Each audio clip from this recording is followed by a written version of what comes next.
trusted him, maybe even loved him, in the way you love someone familiar and safe. Then she'd found the ledgers, hidden in his father's study during what was supposed to be a pleasant visit to discuss wedding arrangements, numbers that didn't match, investments that didn't exist. Dozens of pack members, widows, orphans, elderly wolves who couldn't hunt anymore, all of them being systematically robbed. When she'd confronted Brent, demanding he make it right before she would accept his mark, he'd smiled, that same charming smile he'd used when he proposed. "You're very noble, Kara," he'd said, "and very foolish." The next morning he'd suggested a romantic carriage ride through the forest to clear the air before the ceremony. She'd believed him because she'd wanted to believe him. Fool. Now she lay in the snow on what she'd learned too late was the border between Crescent Moon Territory and Northern Territory. Brent had planned it perfectly. When she didn't return, he'd express concern, organize a search party in the wrong direction, and eventually declare it a tragic accident. She insisted on walking ahead when the wheel stuck, he'd say. I lost sight of her in the storm. Her family would grieve. The ceremony would be cancelled. Brent would wait a respectable period, then mate someone else, someone who didn't ask questions.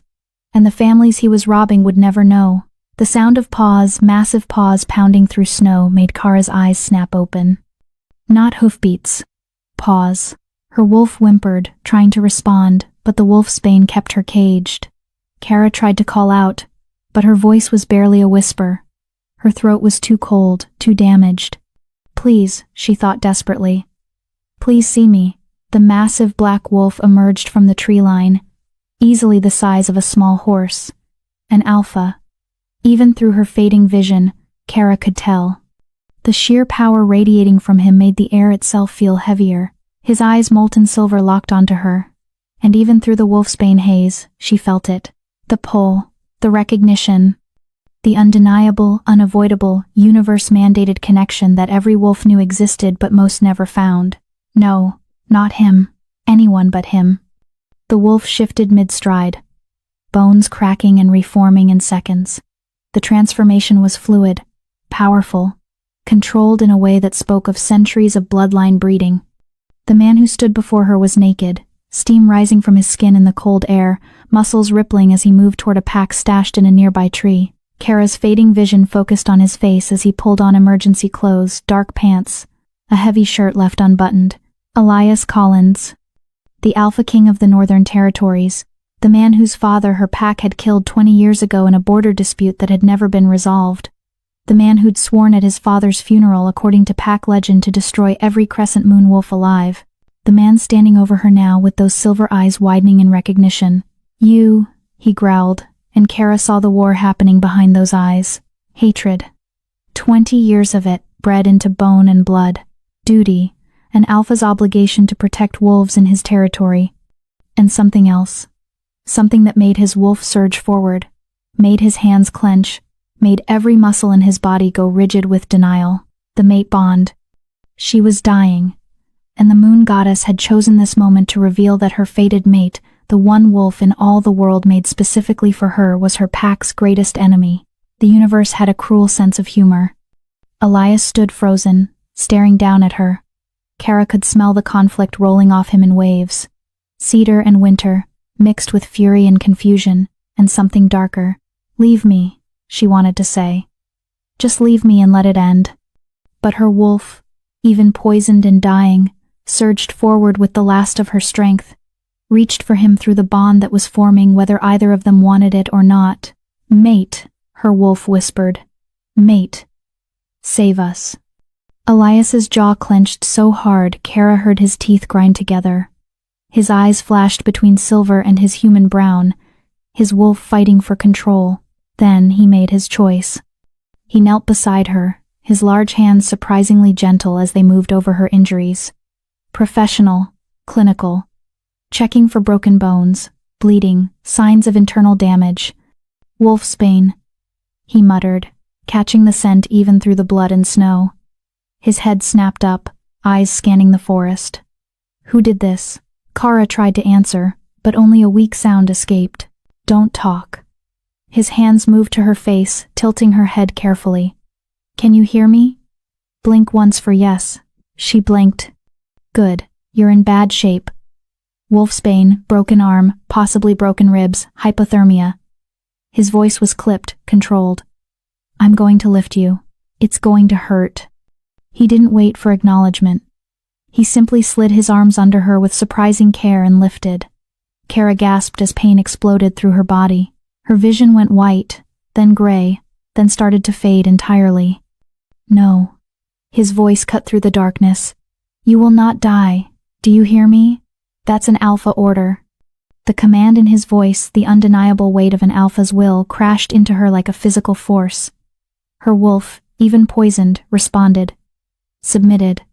Fought to obey. Kara's eyes flew open, her breath coming in painful gasps. That's it, Elias said, carrying her toward where his wolf must have stashed clothes and supplies. Stay with me, little wolf. You don't get to die on my land. That's not how this ends. He positioned her carefully on his horse, a massive black stallion that stood perfectly still despite the scent of blood and wolfsbane. Elias mounted behind her, one arm holding her secure against his chest. His scent wrapped around her, cedar and winter, and something wild that her wolf recognized on an instinctive level. Mate. Her wolf sighed. Safe. Mate will protect. The nearest settlement is 15 kilometers, Elias said, his voice rumbling against her back. Can you stay conscious that long? I'll try, Kara whispered. Try harder. I didn't find you just to watch you die. The ride blurred into fragments.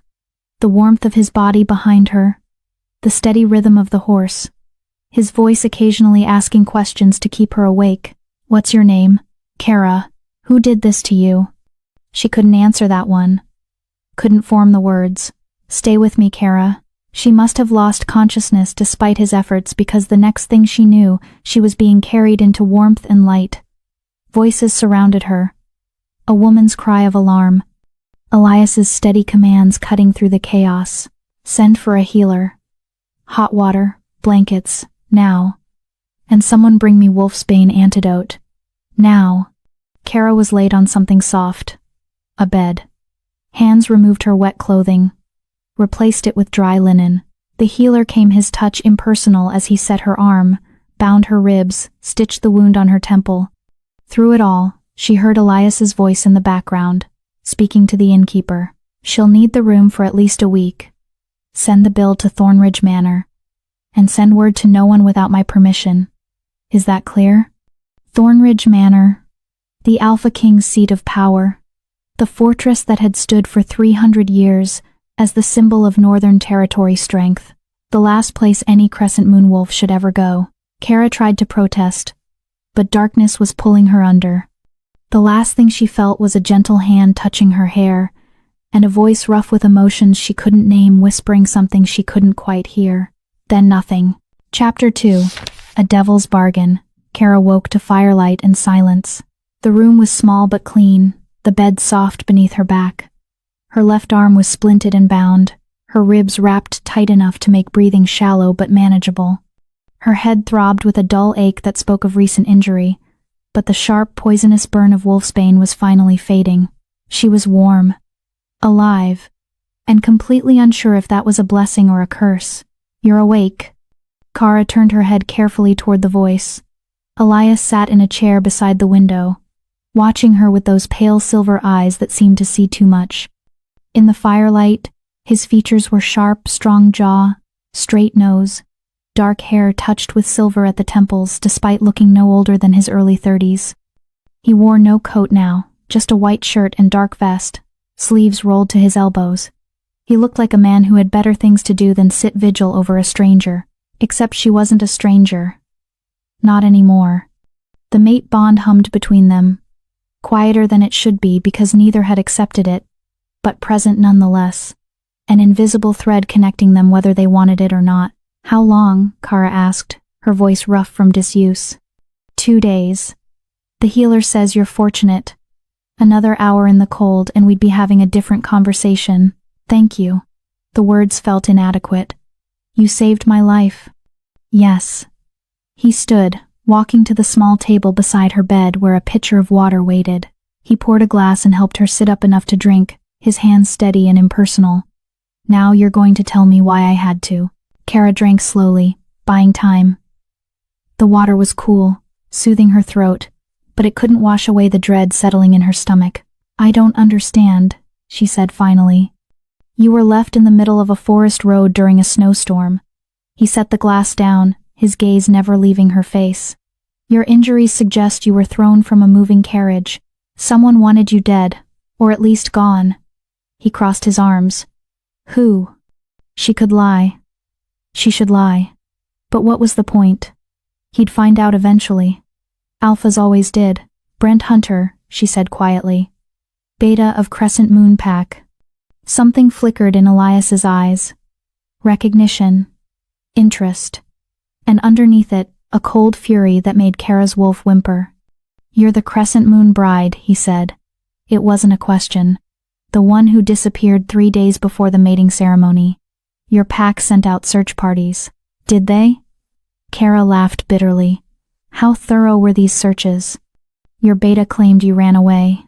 Got cold feet about mating above your station. Elias's eyes narrowed. But that's not what happened. Is it? Kara looked at the fire, watching the flames dance. I found ledgers. Hidden in his father's study during what was supposed to be a pleasant visit to finalize ceremony arrangements. Numbers that didn't match. Investments that didn't exist. She took a breath, feeling the anger rise again, the same anger that had made her confront Brent despite knowing it was dangerous. Dozens of pack members. Widows whose mates died in border skirmishes. Orphans left with nothing. Elderly wolves who couldn't hunt anymore and relied on pack support. All of them being systematically robbed. Her voice hardened. When I told Brent I couldn't accept his mark unless he made it right, he decided I was a problem that needed to disappear. And you believed he'd take you for a romantic carriage ride after that conversation? I wanted to believe people could change. Kara met his eyes. Clearly I was wrong. Elias studied her for a long moment. Then, unexpectedly, he smiled. It was a small, cold thing that didn't reach his eyes. You threatened to expose the hunters. Yes. You have proof? I saw the ledgers. I can identify which investments are fraudulent. I know names, dates, amounts. She paused. But I don't have documentation. Brent has that. But you remember enough to destroy them. If anyone would believe me. Kara laughed again, the sound hollow. Who would? I'm a nobody with no family connections and no credibility. Brent will say I'm lying out of spite. That I couldn't handle the pressure of mating a beta and ran away, then made up stories when I was found. Elias walked back to his chair, settling into it with the grace of a predator at rest. What if someone with credibility backed your claims? Like who? Like me. Kara's heart beat faster. Why would you do that? Because I've been trying to destroy Crescent Moon Pack for 20 years. His voice was quiet, controlled, and utterly certain. They killed my father in a border dispute they started, then blamed him for the violence. They've blocked every treaty I've proposed, undermined every alliance I've built, and personally cost me more than you can imagine. He leaned forward, elbows on his knees. You have information I need, and you need protection they can't penetrate. We can help each other. What are you suggesting? Accept my mark. Become my Luna Queen. The room seemed to tilt. Kara stared at him, certain she'd misheard. You can't be serious. I'm always serious about strategy. His expression didn't change. You accept my mark. You become Luna Queen of the Northern Territories. Untouchable. Under my protection, Brent can't reach you. You help me build a case against his pack. Testimony, details, everything you remember. We destroy them together. That's insane. That's practical. He stood. You have no family who can shelter you. If you try to go home, Brent will find a way to finish what he started. If you try to disappear, you'll spend your life looking over your shoulder. But as my mate, as my Luna, you're beyond his reach. Kara tried to sit up fully, gasping as pain shot through her ribs. You don't even know me. I know enough. He walked to the window, looking out at the snow-covered landscape. You chose conscience over safety. You threatened a powerful family because it was right. You survived being left to die. He glanced back at her. I've spent years playing politics with these people. You took action. I respect that, but you don't love me. No, and I don't love you. This isn't about romance, Kara. It's about survival and strategy. He turned to face her fully. I'll have papers drawn up. You'll have your own rooms in Thornridge Manor. We'll maintain separate lives. In public, we'll play the role of a respectable mating. In private, we'll work to dismantle Crescent Moon piece by piece. And if I refuse, then I'll pay for your recovery here and leave you to your fate. His voice was matter of fact. But know this, Brent believes you're dead. The moment you surface anywhere, that changes. He'll come for you, and next time, I won't be there to find you. The fire crackled in the silence. Kara thought of Brent's face as he pushed her from the carriage. The cold, the certainty that she would die alone and unmourned.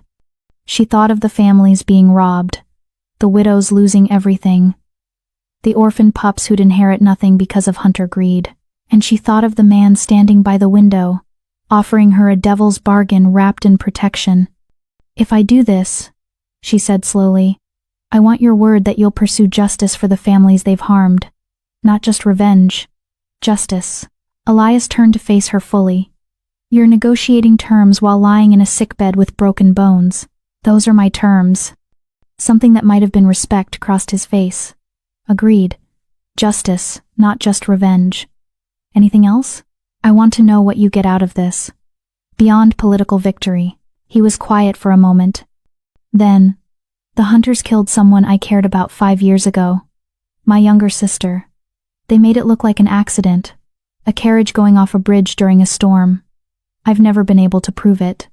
His voice remained steady, but his eyes were ice. So yes, Kara Lawrence. I want revenge. But I'll settle for justice if that's what it takes to destroy them. Kara understood revenge. She understood wanting someone to pay for their cruelty. One more condition, she said. If at any point I become a liability to you, if this arrangement puts you in danger, you let me go. No argument. That won't happen. Promise me anyway. Elias crossed the room, standing beside her bed. He extended his hand. I promise. Do we have an agreement? She looked at his hand. Strong, scarred across the knuckles, belonging to a man who'd just offered to make her his Luna Queen so they could destroy their common enemies. She'd been left in the cold to die. Now she was being offered a chance to fight back. The mate bond pulsed between them, urging her to take his hand, to accept what the moon goddess had apparently decided was her fate. Kara took his hand. We have an agreement. His grip was firm, warm. Then rest. When you're well enough to travel, I'll take you to Thornridge. We have work to do. He released her hand and moved toward the door. Your Majesty, she called after him. The formal title felt strange on her tongue. He paused, looking back. Why were you on that road? In the middle of a storm? For a moment, his expression shifted.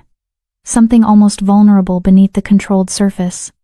I was coming back from my northern estates. That road is the fastest route, even in winter. He opened the door. I don't believe in fate, Kara, but I'm grateful I chose speed over comfort that day. Then he was gone, leaving Kara alone with the fire and the weight of the choice she'd just made. She'd been abandoned in the cold by a man who'd claimed to care for her. Now she'd bound herself to a man who saw her as a weapon. Kara closed her eyes and hoped she'd chosen the lesser danger. Chapter 3. Thornridge. 4 days later. Kara sat in a carriage emblazoned with the Northern Territory crest, a silver wolf howling at a crescent moon watching the countryside roll past while her ribs ached with every bump in the road. The healer had protested the journey, insisting she needed at least another week of recovery. Elias had simply paid him double and ordered the carriage prepared with extra cushions. The longer you stay at that inn, the more questions people ask. He'd said that morning, his tone brooking no argument. Thornridge is isolated safer, and we have better healers. Now she was traveling to a territory she'd never seen, to accept a mark from a man she barely knew, to become part of a scheme she didn't fully understand. Elias rode on horseback alongside the carriage, checking on her periodically through the window. He was a careful guardian, she'd learned. Impersonal, but thorough. He made sure she ate, that her injuries were tended, that she had everything she needed. But he never touched her beyond necessity. Never asked about her life before. Never revealed anything of himself beyond what was strategically relevant. It was like being cared for by a very efficient, very distant stranger who just happened to be her fated mate. As the sun began to set, they crested a hill, and Thornridge Manor came into view. Kara had expected something grand. She hadn't expected a fortress. Gray stone walls rose 4 stories, topped with crenellations like an ancient castle. Narrow windows stared out over manicured grounds that stretched for miles. The main building was flanked by 2 wings, creating a U-shape around a central courtyard where she could see wolves in human form training with weapons and hand-to-hand combat. Everything about it spoke of power, age, and absolute control. "It's beautiful," she said when Elias appeared at the carriage window. "It's defensible," he corrected, opening the door. "My family built it during the Great Pack Wars 300 years ago. We've held it ever since." He offered his hand. "Can you walk?" "Can you walk?" "I can try." His hands were steady on her waist as he helped her down. The moment her feet touched the ground, the manor's main doors opened and pack members began streaming out. Kara froze. "I thought you said this would be private." "The marking ceremony will be private. But the pack needs to meet their new Luna." He offered his arm. "Remember, you're not a victim here. You're the woman who survived what should have killed her. Stand like it." She took his arm, drawing on every lesson her mother had ever taught her about posture and dignity. Her ribs screamed in protest, but she kept her spine straight, her head high. The pack assembled in 2 lines, at least 40 wolves, from ancient warriors with battle scars to young pups barely old enough to shift. At the front stood a woman with steel gray hair and a spine to match, her eyes sharp and assessing. "Your Majesty," the woman said with a precise bow. "Welcome home, Luella." Elias nodded. "This is Kara Lawrence. She'll be Luna Queen within the week. She's recovering from an attack and requires care. See to it." Luella's sharp eyes took in Kara's splinted arm, the fading bruises on her temple, the careful way she held herself. Something like approval flickered across her weathered face. "Of course, Your Majesty. Welcome to Thornridge, Miss Lawrence. We are honored to serve you." "Thank you, Luella," Kara said, keeping her voice steady despite the pain and overwhelming attention. "I look forward to learning from you all." It was a simple response, diplomatic and appropriate. But Luella's expression softened slightly, and several of the younger wolves exchanged approving glances. "Your rooms have been prepared in the East Wing," Luella continued. "If you need anything, I am at your disposal." Elias released Kara's arm. "Luella will show you to your quarters. Rest tonight. Tomorrow we'll discuss arrangements." He walked away before she could respond, disappearing into the manor like he'd already forgotten she existed. Luella cleared her throat. "This way, miss." The manor's interior matched its exterior, all stone and dark wood, with tapestries depicting battle scenes and portraits of stern-faced alphas stretching back generations. Luella led Kara through corridors that seemed endless, up a grand staircase, and finally into the East Wing. "The Alpha King keeps to the West Wing," Luella explained as they walked. "You'll find him in the library most evenings, or in his study during the day. He values his privacy." "And what does he value in a Luna?" Kara asked. Luella paused, her hand on a door handle. She looked at Kara with an expression that might have been sympathy. "Honestly, miss, I don't know. We've never had one before. His father died before finding his mate, and Elias has refused every potential match the council has proposed." She opened the door. "These are your rooms. I hope they suit." The suite was larger than Kara's entire childhood home. A sitting room with a fireplace already crackling with warmth. A bedroom with a 4-poster bed draped in deep blue fabric. A dressing room with empty wardrobes waiting to be filled. And a private bathing room with a copper tub large enough to swim in. "It's overwhelming," Kara admitted. "You'll adjust." "Most do." Luella moved to the fireplace, adjusting the logs. "The Alpha King has ordered a seamstress to call tomorrow. You'll need appropriate gowns for your role. He's also arranged for instructors pack law, territory management, combat training. You have 6 weeks before the first Interpack Council meeting where you'll be presented as Luna Queen. 6 weeks to become a Luna Queen? 6 weeks to look like one, Luella corrected. Being one takes longer. But if I may speak frankly, Miss the Alpha King doesn't make careless decisions. If he brought you here, he believes you can do this. Don't prove him wrong. After Luella left, Kara sank onto the edge of the bed, finally allowing herself to feel the full weight of exhaustion. Her arm throbbed. Her ribs ached. Her head pounded, but she was alive, warm, and safe. Through the window, she could see the forest in the distance, dark trees against a darkening sky. Somewhere out there was the road where she'd nearly died. The spot where Brent had left her. He thought she was dead. Good. Let him think that while she learned to become something he couldn't touch. A knock at the door startled her. Come in. A young wolf entered, maybe 19 or 20, carrying a tray. Her eyes were downcast, respectful. And Omega Kara realized a wolf without rank or dominance, suited for service roles. Luella sent dinner, miss. And the Alpha King asked me to give you this. She handed Kara a small leather-bound book. What is it? His instructions, miss. He said you should read it tonight. After the Omega left, Kara opened the book, finding pages filled with precise, angular handwriting. Kara, you'll find the next 6 weeks challenging. I'm not a patient teacher, and I have high expectations, but I believe you're capable of meeting them. These pages contain everything you need to know about Thornridge, its history, its laws, the role you'll play. Study them. Your survival depends on understanding this world. We'll dine together each evening at 8. Be punctual. We'll use that time to discuss your progress and coordinate our strategy against Crescent Moon. Remember our agreement. You help me destroy them. I keep you safe. Everything else is negotiable. Elias. Kara closed the book and looked at the dinner tray. Cold roast venison, bread, cheese, fruit. Simple food, but more than adequate. She ate mechanically, her mind already racing through implications. 6 weeks to learn an entire pack's history and customs. 6 weeks to become someone worthy of standing beside an Alpha King. 6 weeks before she'd face the wolves who'd tried to kill her. She'd been left in the cold to die by a man who'd pretended to care. Now she'd bound herself to a man who'd never pretended anything. Somehow, that felt like the more honest danger. The next 3 weeks passed in a blur of lessons and bruises both to her body and her pride. The instructors Elias hired were thorough and merciless. An elderly she-wolf named Eula Leonard taught her pack law and history, drilling her on treaties, territorial boundaries, and the complex web of alliances that kept the packs from open warfare. A scarred warrior named Roderick Boyd taught her combat both in human and wolf form. Her ribs were barely healed when he had her sparring, teaching her that Luna Queens needed to defend themselves and their packs. An alpha protects through strength. Roderick growled after throwing her to the mat for the 10th time that morning. A Luna protects through cunning.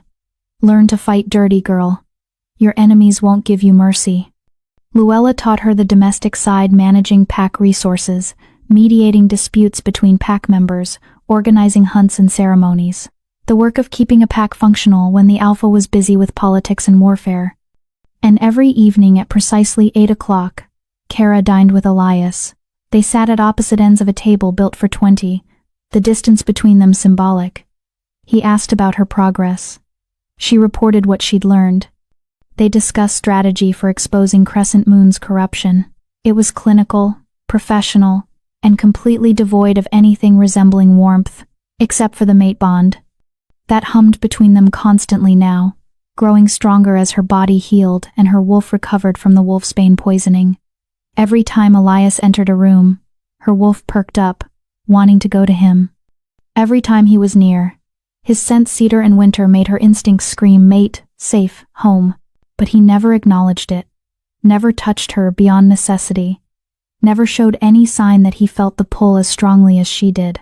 On the 21st day, during their evening meal, Elias set down his fork and looked at her directly. Tell me again about the ledgers, he said. Kara had learned this was how he worked, asking the same questions repeatedly, looking for inconsistencies or new details she might have forgotten. Third shelf in Alpha Hunter's private study, behind a copy of Pack Law and Governance. Red leather binding. 3 volumes covering 5 years of investments. What was the largest embezzlement you saw? Widow Dina Avila's mate pension. 50,000 supposedly invested in silver mining operations in the Western Mountains. Instead, it was diverted to cover the Hunter family's personal debts. Elias made a note in the small book he always carried. Dina has influence with several border packs. If we can prove that theft, others will listen. He looked up. How do we prove anything without the physical ledgers? We find other evidence. Bank records, witnesses, patterns of behavior. Kara had been thinking about this for weeks. And we get me in front of wolves who matter.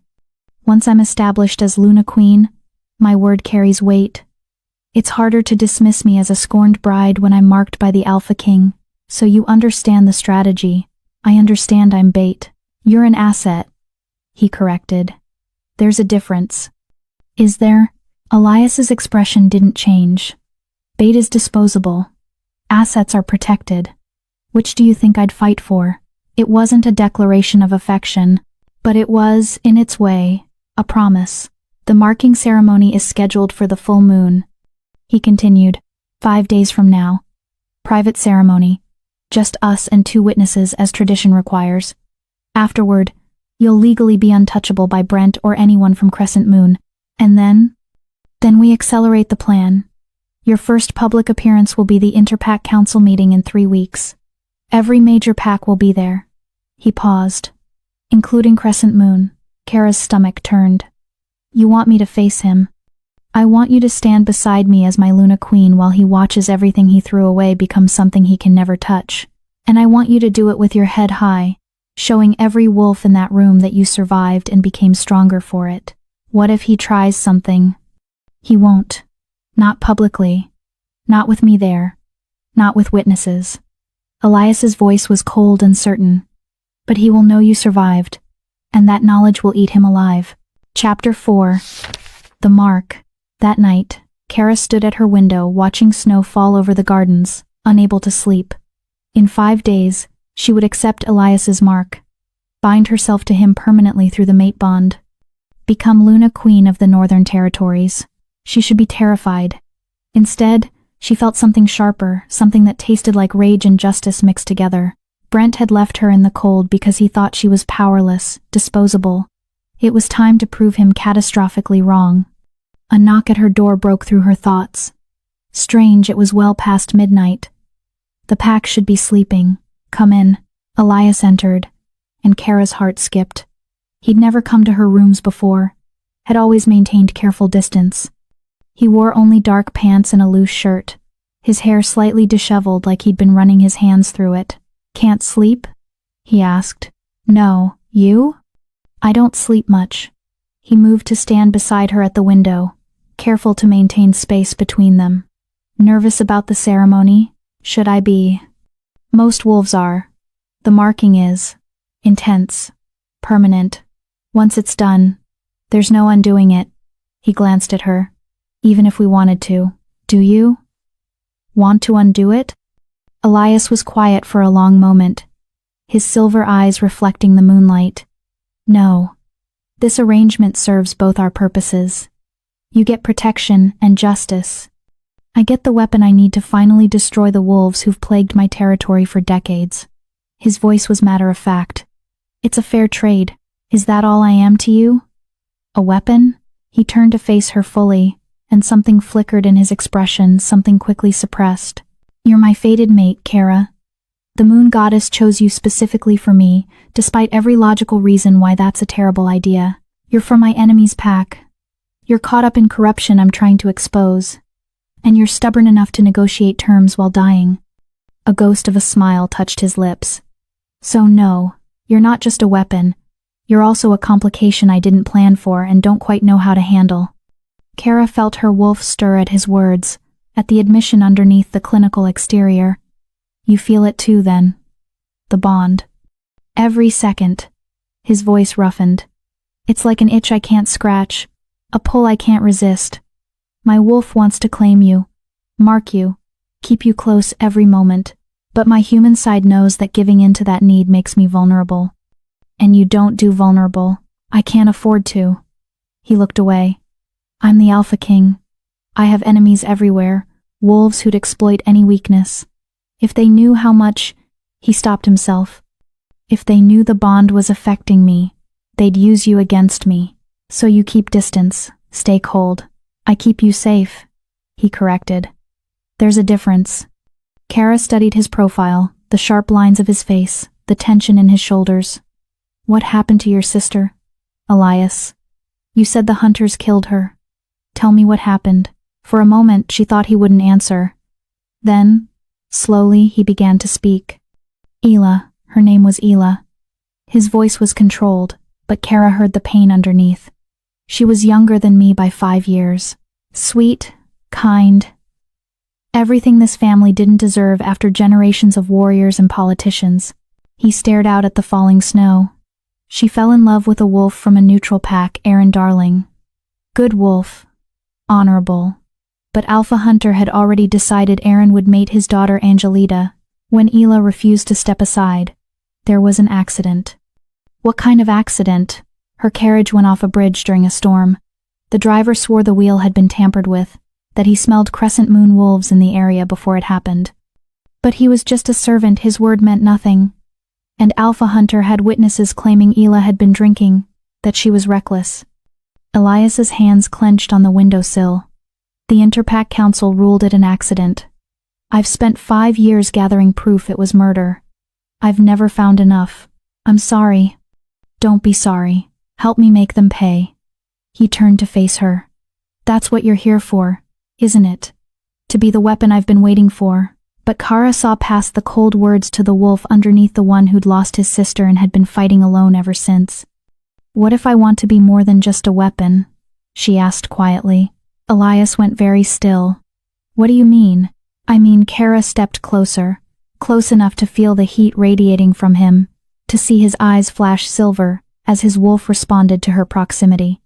What if I want to fight beside you, not just for you? Not as a tool you use, but as a partner who actually shares your burden. Kara, you saved my life, Elias. You gave me protection when you could have left me to die. I know this started as strategy, but it doesn't have to stay that way. She held his gaze. Let me be more than useful. Let me matter. For a long moment, he stared at her. Then his hand moved to her face, cupping her cheek with surprising gentleness. The touch sent electricity through the mate bond, making them both gasp. You already matter more than you should, he said roughly. That's the problem. Then he was kissing her. Not gentle, not careful, desperate, like he'd been holding back for weeks and finally broke. His hand slid into her hair, tilting her head back as he deepened the kiss. Kara's wolf howled with satisfaction, surging forward, finally getting what she'd been craving. When they pulled apart, both breathing hard, Elias's eyes were pure silver, his wolf fully present. That was unplanned, he said. Was it unwelcome? No. He stepped back, running a hand through his hair. But it complicates things. Everything about us is already complicated. True. He looked at her, and something in his expression shifted. The marking ceremony is in 5 days. After that, you'll be mine in every way that matters, legally, socially, magically. Are you ready for that? Are you? I don't know. His honesty surprised her. I've spent 20 years keeping everyone at arm's length, not letting anyone close enough to become a weakness. And now the moon goddess has forced me to bind myself to someone who makes me want things I'd given up on. What things? Partnership, trust. Someone who fights with me, instead of for their own agenda. He moved toward the door, then paused. Get some rest. The next few days will be intense final preparations, the ceremony, then we face Crescent Moon together. Elias? He looked back. Thank you for telling me about Isla.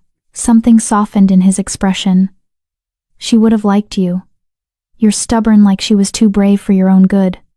After he left, Kara touched her lips, where he'd kissed her, feeling the mate bond humming with satisfaction. 5 days until the marking.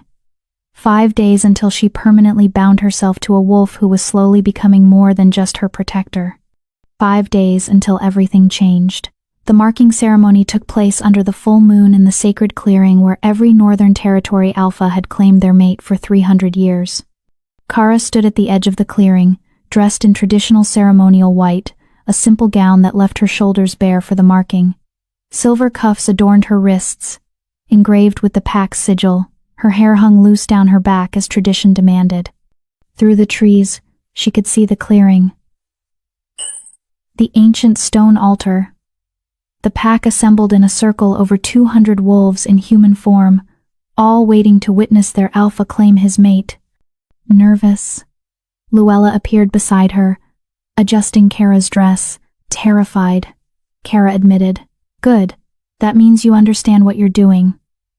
Luella's expression was kind. The marking is permanent, miss. Once he claims you, and you claim him back, there's no undoing it.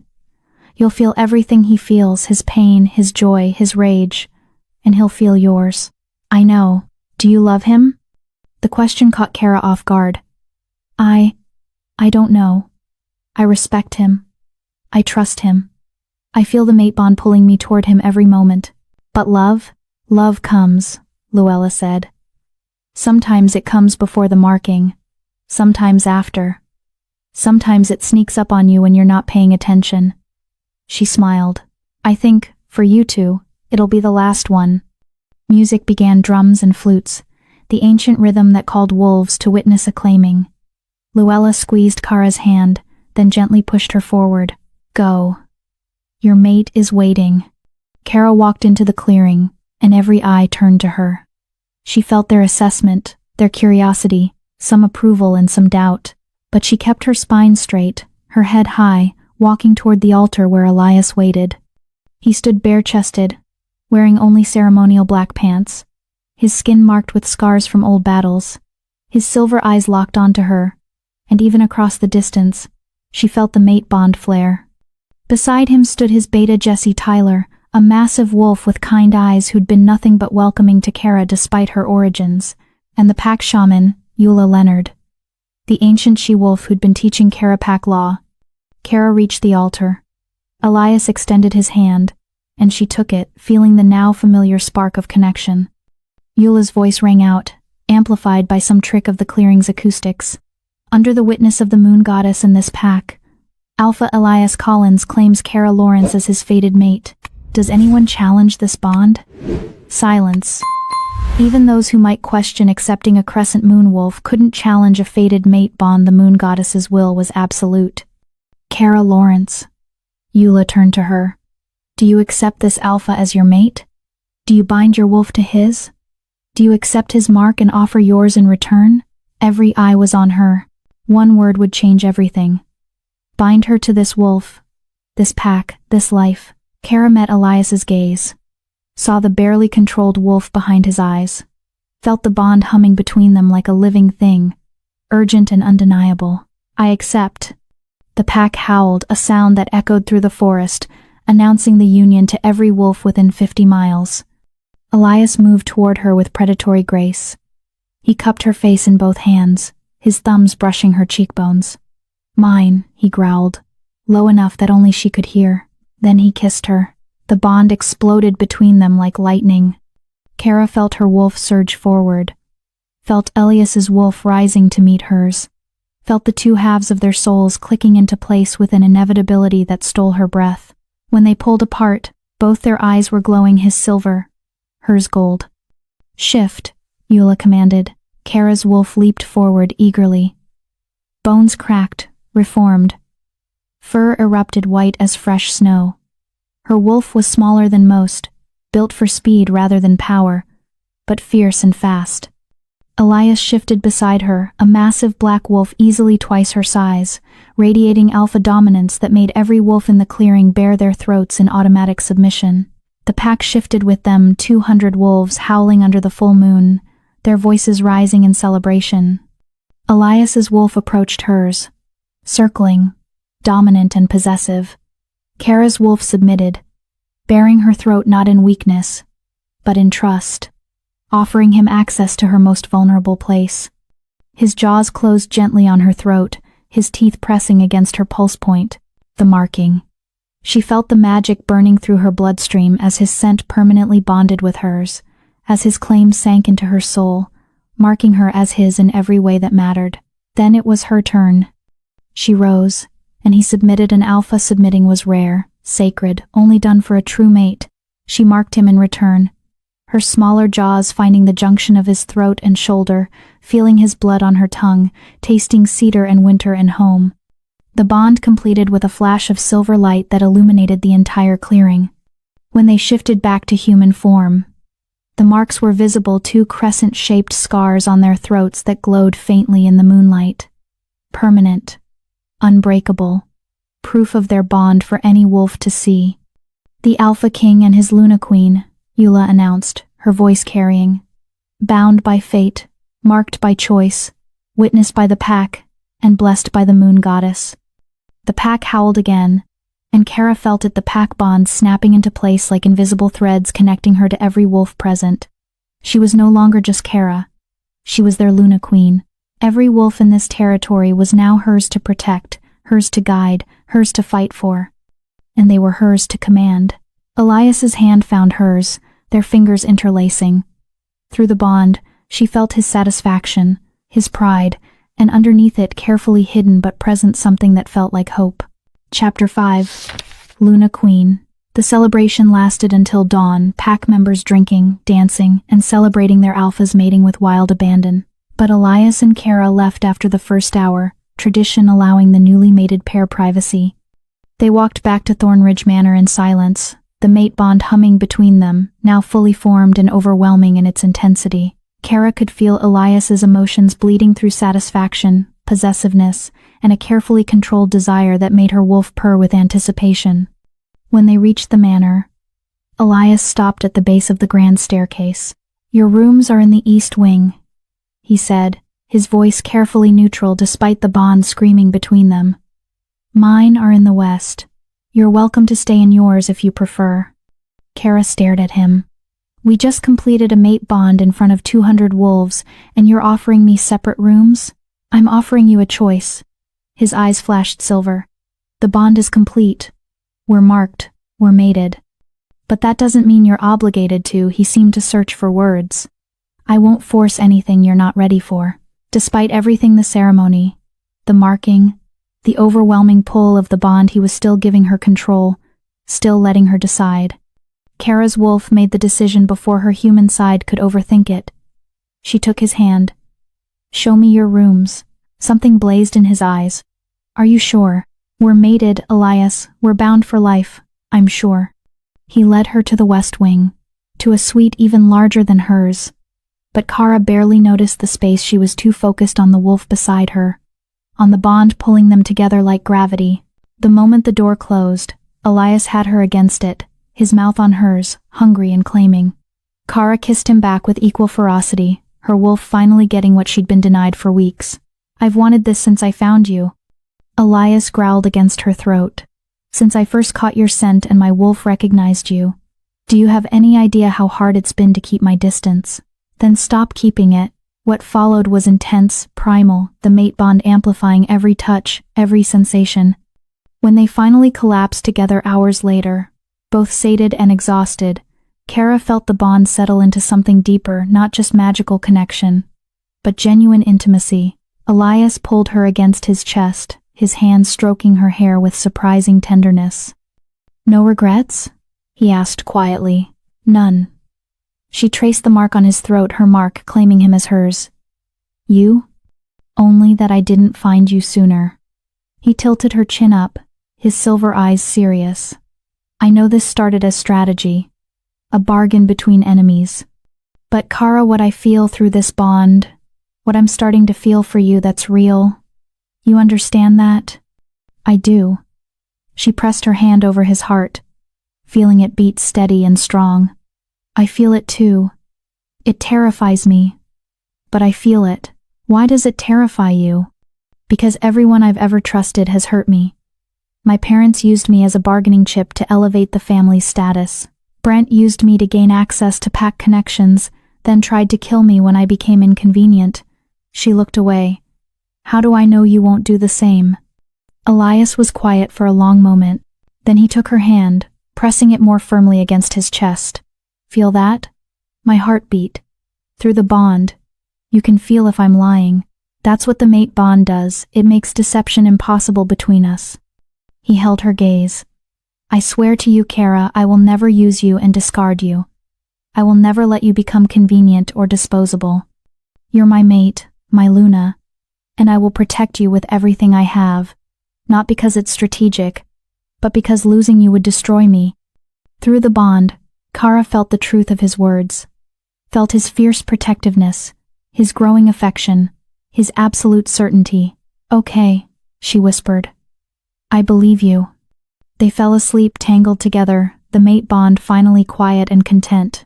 The next 3 weeks were a whirlwind of transformation. Kara threw herself into learning everything required of a Luna Queen. Luella taught her the intricacies of pack management, how to handle disputes between pack members, how to organize hunts and patrols, how to manage the pack's resources so everyone was cared for. Roderick continued her combat training, pushing her harder now that she was fully healed. You're a Luna Queen now, he growled after she successfully pinned him for the first time. That makes you a target. Every wolf who wants to hurt the Alpha King will come for you. You need to be able to defend yourself. Eula taught her pack law and politics, the complex web of alliances, treaties, and old grudges that governed relations between packs. She also taught Kara how to use her new position's authority. As Luna Queen, you have the power to command any wolf in this territory, Eula explained. Your word carries the weight of the Alpha King's authority. Use it wisely. And every evening, Kara dined with Elias, but now they sat together at one end of the table instead of at opposite ends. Now they discussed not just strategy but their days, their thoughts, the small intimacies that came with being truly mated. The bond between them deepened. Kara learned to read his moods through the connection, to sense when he was stressed or angry or needed her presence. And he learned the same about her, appearing in her training sessions when she was frustrated, bringing her tea when she was overwhelmed with pack law, holding her when nightmares of the snow and cold woke her in the night. They were becoming partners. Real partners, not just strategic allies. On the 20th day after their marking, during breakfast, Elias set down a letter with the Northern Council's seal. It's confirmed, he said. The Interpack Council meeting is in 3 days. Every major pack will send representatives, including Crescent Moon. Kara's stomach clenched. So we're really doing this. We're really doing this. He reached across the table, taking her hand. Are you ready? I don't know. I've been preparing for weeks, but actually facing Brent, facing the wolves who let him try to kill me. She took a breath. What if I freeze? What if I can't do this? Then you remember what he did to you. Remember that he left you in the cold to die. Remember every family he stole from. Every widow left with nothing. Every orphaned pup who suffered because of his greed. Elias's voice was firm. And you walk into that council chamber as Luna Queen of the Northern Territories as living proof that he failed. And if he tries to discredit me, he will try. He'll say you're lying, that you're mentally unstable, that you're making wild accusations to get revenge for being rejected. Elias squeezed her hand. But you'll stay calm. Stay rational. Let him get angry while you stay composed. We have evidence, bank records, testimony, patterns of fraud. We'll present facts, not emotions. Will it be enough? It has to be. His eyes hardened, because if the council won't act, I will. And that will mean war. Kara heard the certainty in his voice. He meant it. If the council refused to bring Crescent Moon to justice, Elias would do it himself, consequences be damned. Let's hope it doesn't come to that, she said quietly. Let's hope. But his expression said he was prepared for either outcome. 2 days before they were scheduled to leave for the council meeting, something happened that changed everything. Kara was in the training yard with Roderick, practicing defensive moves in wolf form, when a commotion at the main gate caught her attention. She shifted back to human form, pulling on the clothes she'd left nearby, and hurried toward the noise. A small Omega wolf stood at the gate, trembling and exhausted. Her clothes were torn, her face bruised. Guards surrounded her, but she was asking, begging to speak with the Luna Queen. Let her through, Kara commanded, her Luna authority making the guards step aside immediately. The Omega practically collapsed at Kara's feet. Please, Your Majesty. Please, you have to help us. Help who? What happened? Crescent Moon Pack. Beta Brent, he's been purging anyone who might testify against him. 3 families have disappeared in the last week. He's calling them traitors, saying they stole from the pack. The Omega's eyes were wild with fear. But everyone knows the truth. He's eliminating witnesses. Ice flooded Kara's veins. Which families? The Avalas, the Campos, the Rojas. The Omega grabbed Kara's hand. Please, Your Majesty, my sister is married to Greg Campos. She's pregnant with their first pup. If Brent finds them, where are they now? Hiding in the neutral zone between territories. But they can't stay there. Rogues hunt that area, and Brent has trackers looking for them. Kara's mind raced. 3 families' innocent wolves who'd been victims of Brent's embezzlement, now being hunted to prevent them from testifying. If they died, the case against Crescent Moon would be much harder to prove. Roderick, she called. The old warrior appeared immediately. Gather a patrol. 20 wolves, fully armed. We're going to the neutral zone. Your Majesty, you can't. Roderick started. Those are my wolves now, under attack by our enemies. I'm not leaving them to die. She held his gaze, letting her Luna authority shine through. Gather the patrol. Now. Roderick bowed and moved to obey. Luella appeared, looking worried. The Alpha King is in council with the territory lords. He doesn't know about this. Then, someone should tell him. Kara was already moving toward the armory. But I'm not waiting for permission. Those families need help now. By the time Elias burst into the courtyard 15 minutes later, Kara was already armed and mounted, with 20 warriors ready to ride. What the hell do you think you're doing? His voice carried alpha command that would have made most wolves submit instantly. But Kara was his mate, his Luna Queen. She was partially immune to his commands, a protection the mate bond provided so Lunas could stand up to their alphas when necessary. I'm going to rescue wolves who are being hunted by Crescent Moon, she said calmly. Families who were victims of Brent's crimes. He's trying to eliminate them before they can testify at the council meeting. Then send the patrol. You don't need to go yourself. Yes, I do. I'm their Luna Queen. They're risking everything to seek refuge with us. The least I can do is meet them halfway. Elias's jaw clenched. Through the bond, Kara felt his fury warring with pride. His desire to keep her safe conflicting with respect for her taking responsibility for her pack. Fine, he said finally. But I'm coming with you. And we're taking 50 warriors, not 20. Elias, those are my terms. Take them, or I'll alpha command every wolf here to stand down. Kara knew he could do it. And knew he would. Fine, 50 warriors.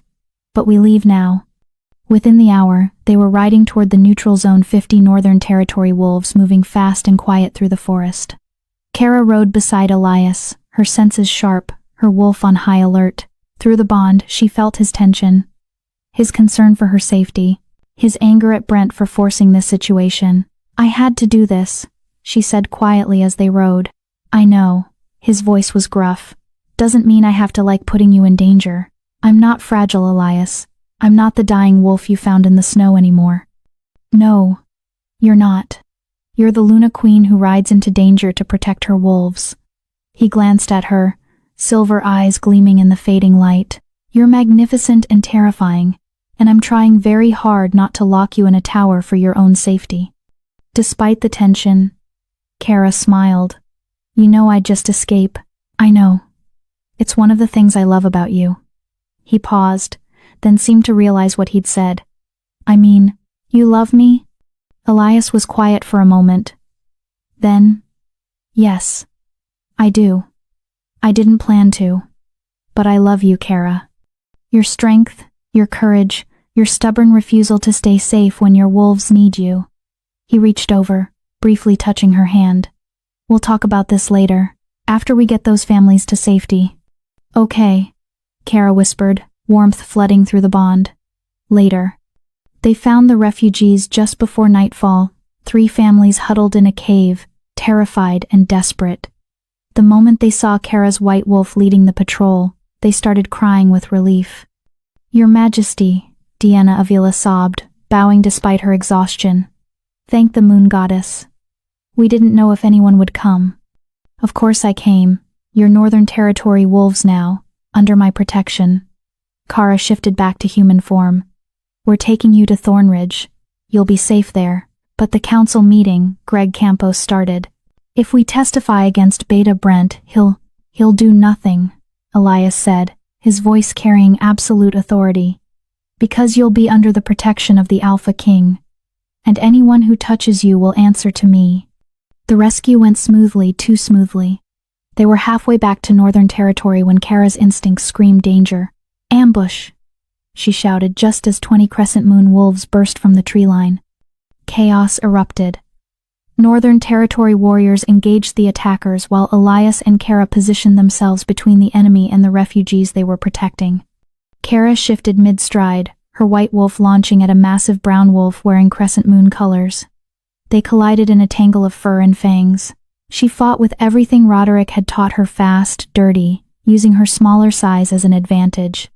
Through the bond, she felt Elias nearby, felt his protective fury as he tore through enemies with brutal efficiency. Then she saw him, Brent, in his tawny wolf form, trying to circle around to get to the refugees. Their eyes met across the battlefield, and she saw his shock, his disbelief. She was supposed to be dead, buried by snow, forgotten. Instead, she was Luna Queen, marked and mated, leading warriors to protect the very wolves he was trying to silence. Kara howled a challenge, a declaration. I survived, and I'm coming for you. Brent hesitated, clearly torn between finishing what he started and retreating. Then Elias appeared beside Kara, his massive black wolf radiating deadly intent. Brent ran. His warriors followed, retreating into Crescent Moon territory. The fight was over in minutes. 3 Northern Territory warriors injured, but none killed. All the refugees safe. Elias shifted back, immediately checking Kara for injuries. Are you hurt? I'm fine. A few scratches, nothing serious. She shifted as well, accepting the clothes someone handed her. Did you see Brent? I saw. He knows you're alive now. Knows you're protected. Elias pulled her close. And through the bond, she felt his relief that she was safe. The council meeting just got a lot more interesting. Chapter 6. The Council. The Grand Hall of the Neutral Grounds had been built for exactly this purpose: interpack politics conducted without bloodshed. The massive stone structure sat on territory claimed by no pack, governed by ancient treaties that made it sacred ground where violence was forbidden. 20 packs had sent representatives to the Interpack Council meeting. Alphas, Betas, Lunas. The hall buzzed with conversation, political maneuvering, and the barely concealed tension that always existed when this many dominant wolves gathered in one place. Kara stood in the preparation room adjacent to the main hall, smoothing her gown for the 10th time. She wore midnight blue silk that marked her as Luna Queen, a silver circlet in her hair, and Elias's mark visible on her throat glowing faintly with the mate bond's power. You look beautiful, Elias said from behind her. He wore formal black, the Northern Territory crest embroidered in silver on his chest. And terrifying. It's a good combination for what we're about to do. I'm nervous. Good. That means you understand the stakes. He moved to stand beside her, taking her hand. Remember the plan. We enter together. Let them see you as my mate. My Luna. Untouchable. When the time comes, I'll call for an investigation into Crescent Moon's financial practices. You'll provide testimony. The refugees will corroborate. We'll present evidence. And if the council refuses to act, then we've established a public record of their crimes. Other packs will demand their own audits. Crescent Moon's reputation will crumble whether the council acts or not. His eyes hardened. But they will act. I'll make sure of it. A knock at the door. Jesse, Elias's beta, poked his head in. Everyone's assembled, Your Majesty. Crescent Moon delegation just arrived. Through the bond, Kara felt Elias's satisfaction. Perfect timing. Let them settle in, get comfortable. Then we make our entrance. They waited 5 more minutes. Long enough for the hall to fill, for conversations to start, for attention to drift. Then, the herald announced them, the Alpha King of the Northern Territories and his Luna Queen. The hall went silent. Elias entered first, commanding every eye with the sheer force of his presence. Then Kara, her hand on his arm, her spine straight, her head high. She felt the weight of hundreds of eyes assessing her, judging her, wondering about the mysterious Luna Queen who'd appeared from nowhere. Then she caught Brent's scent. Her eyes found him across the hall, standing with his father, Alpha Rolando Hunter, and his mother, the cunning Bridget Hunter, who'd always been the real power behind Crescent Moon's throne. Brent's face had gone white as snow. Even from across the room, Kara could see his shock, his disbelief, his fear. Good. Let him be afraid. Alpha Hunter's expression was harder to read: surprise, certainly, but also calculation. He was already strategizing, trying to figure out how to handle this unexpected complication, and Bridget's eyes had narrowed dangerously, her sharp mind clearly racing through implications. The council head, an ancient alpha named Gerard Sparks, who governed the neutral territory, stood at the center of the hall. Alpha King Elias, Luna Queen Kara, welcome. We're honored by your presence. The honor is ours, council head, Elias said smoothly. He guided Kara to their designated seats, places of honor near the council table itself.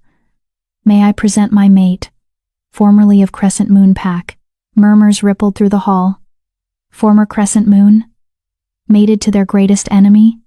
How unexpected, Gerard said carefully. I was unaware of this connection. It was a private ceremony, Elias said, as is our right. But we're pleased to introduce her to the wider pack community now. Alpha Hunter stood, his expression controlled but his scent betraying agitation. Your Majesty, if I may, this is highly irregular. The wolf you've claimed as mate was betrothed to my son. She disappeared before their ceremony under suspicious circumstances. Now she reappears as your Luna Queen? He looked around the hall. Surely you see how this appears. How does it appear, Alpha Hunter? Elias's voice carried a dangerous edge. Like manipulation. Like a political move designed to embarrass my family and pack. Or, Kara spoke for the first time, her voice carrying clearly through the hall, like I survived an assassination attempt and sought refuge with the one alpha powerful enough to protect me. The hall erupted in whispers. Gerard raised his hand for silence. These are serious accusations, Luna Queen. Assassination attempt? Yes, council head. Kara stood, and Elias stood with her, a united front.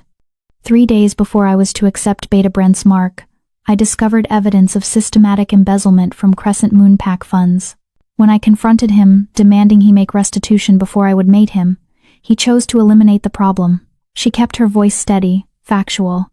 He drugged me with wolfsbane to prevent shifting or healing, then threw me from a moving carriage into the forest during a snowstorm. He left me to die. I would have died if the Alpha King hadn't found me by chance on his territory.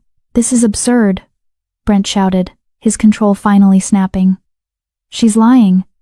She ran away because she couldn't handle, then explained the wolfsbane in her system when I found her. Elias interrupted coldly. Explain the broken bones, the hypothermia, the injuries consistent with being thrown from a moving vehicle. An accident.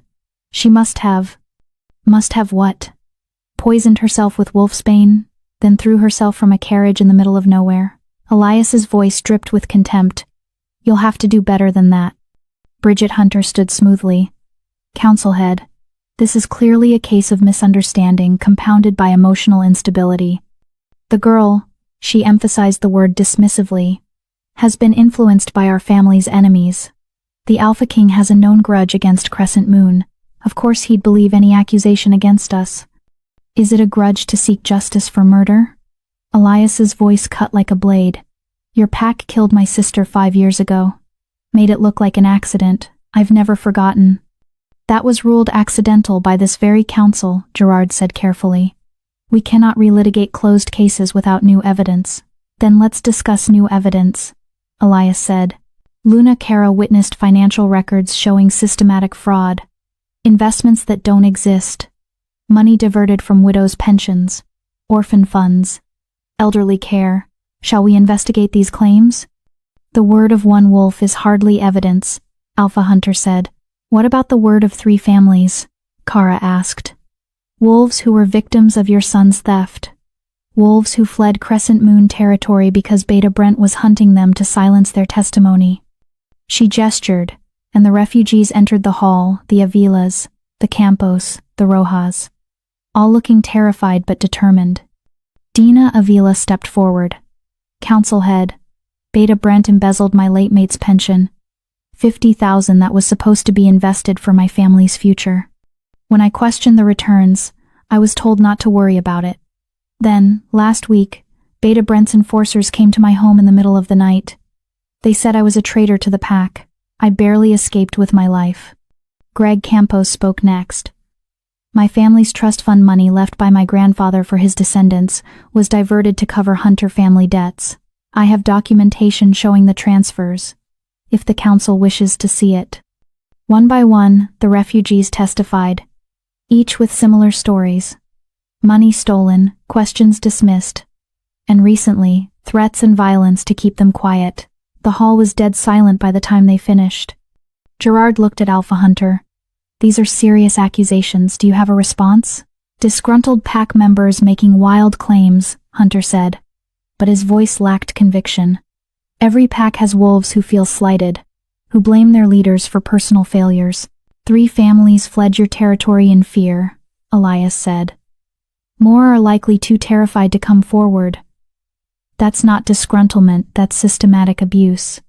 You have no proof of wrongdoing, Bridget interjected. Just testimony from wolves with obvious bias and a Luna Queen who admits she has an agenda against our family. Actually, a new voice said, we have quite a bit of proof. An older wolf stepped forward. Randy Carpenter, the council's chief investigator. He carried a leather satchel bulging with documents. Council head, you asked me to conduct a preliminary investigation into Crescent Moon Pack's financial practices 3 weeks ago. After several other packs raised concerns about similar investment irregularities, Randy opened the satchel. I've found systematic evidence of fraud spanning 5 years. Falsified investment returns, diverted funds, phantom projects that never existed. He pulled out ledgers, bank statements, correspondence. This isn't speculation or biased testimony. This is documented proof of embezzlement on a massive scale. The hall erupted in chaos. Alphas shouting questions, pack members demanding answers, the Crescent Moon delegation trying desperately to maintain some semblance of control. Gerard banged his gavel repeatedly. Order. We will have order. When the noise died down, he looked at Alpha Hunter with an expression of barely contained fury. Alpha Hunter, in light of this evidence, I'm calling for a formal investigation into Crescent Moon Pack's financial practices. You and your son will submit all records to council investigators within 7 days. This is a witch hunt, Hunter protested. This is justice, Gerard corrected coldly. And if you refuse to cooperate, the council will declare Crescent Moon in violation of interpack law. That carries severe consequences, including loss of territory, trade restrictions, and potential disbandment of your pack leadership. You can't. I can, and I will. Gerard's voice carried absolute authority. 7 days, Alpha Hunter. Comply or face the consequences. He turned to Brent, who'd been standing frozen throughout the proceedings. Beta Brent Hunter, you are hereby ordered to submit to council custody pending investigation into charges of embezzlement, fraud, and attempted murder. Guards, detain him. No. Brent's eyes flashed yellow, his wolf surging forward. I won't. He shifted mid-sentence, his tawny wolf launching toward the exit, but he'd barely taken 3 steps before Elias shifted, his massive black wolf intercepting with brutal efficiency. They collided in a tangle of fur and fury. Despite the sacred ground prohibition on violence, no one moved to intervene, and Alpha King defending his mate against her attempted murderer fell under justified protection. The fight was brief and vicious. Elias was larger, stronger, and infinitely more experienced.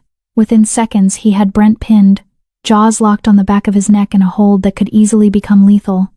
Yield, Elias growled, the word garbled but understandable through his wolf form. Brent struggled for a moment, then went limp in submission. Elias held him for 3 more seconds, making his dominance absolutely clear. Then released him and shifted back to human form. Someone tossed him clothes, which he pulled on with deliberate calm.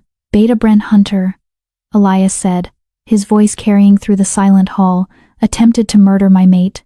Left her dying in the snow after poisoning her with wolfsbane. By pack law, that gives me the right to claim blood justice.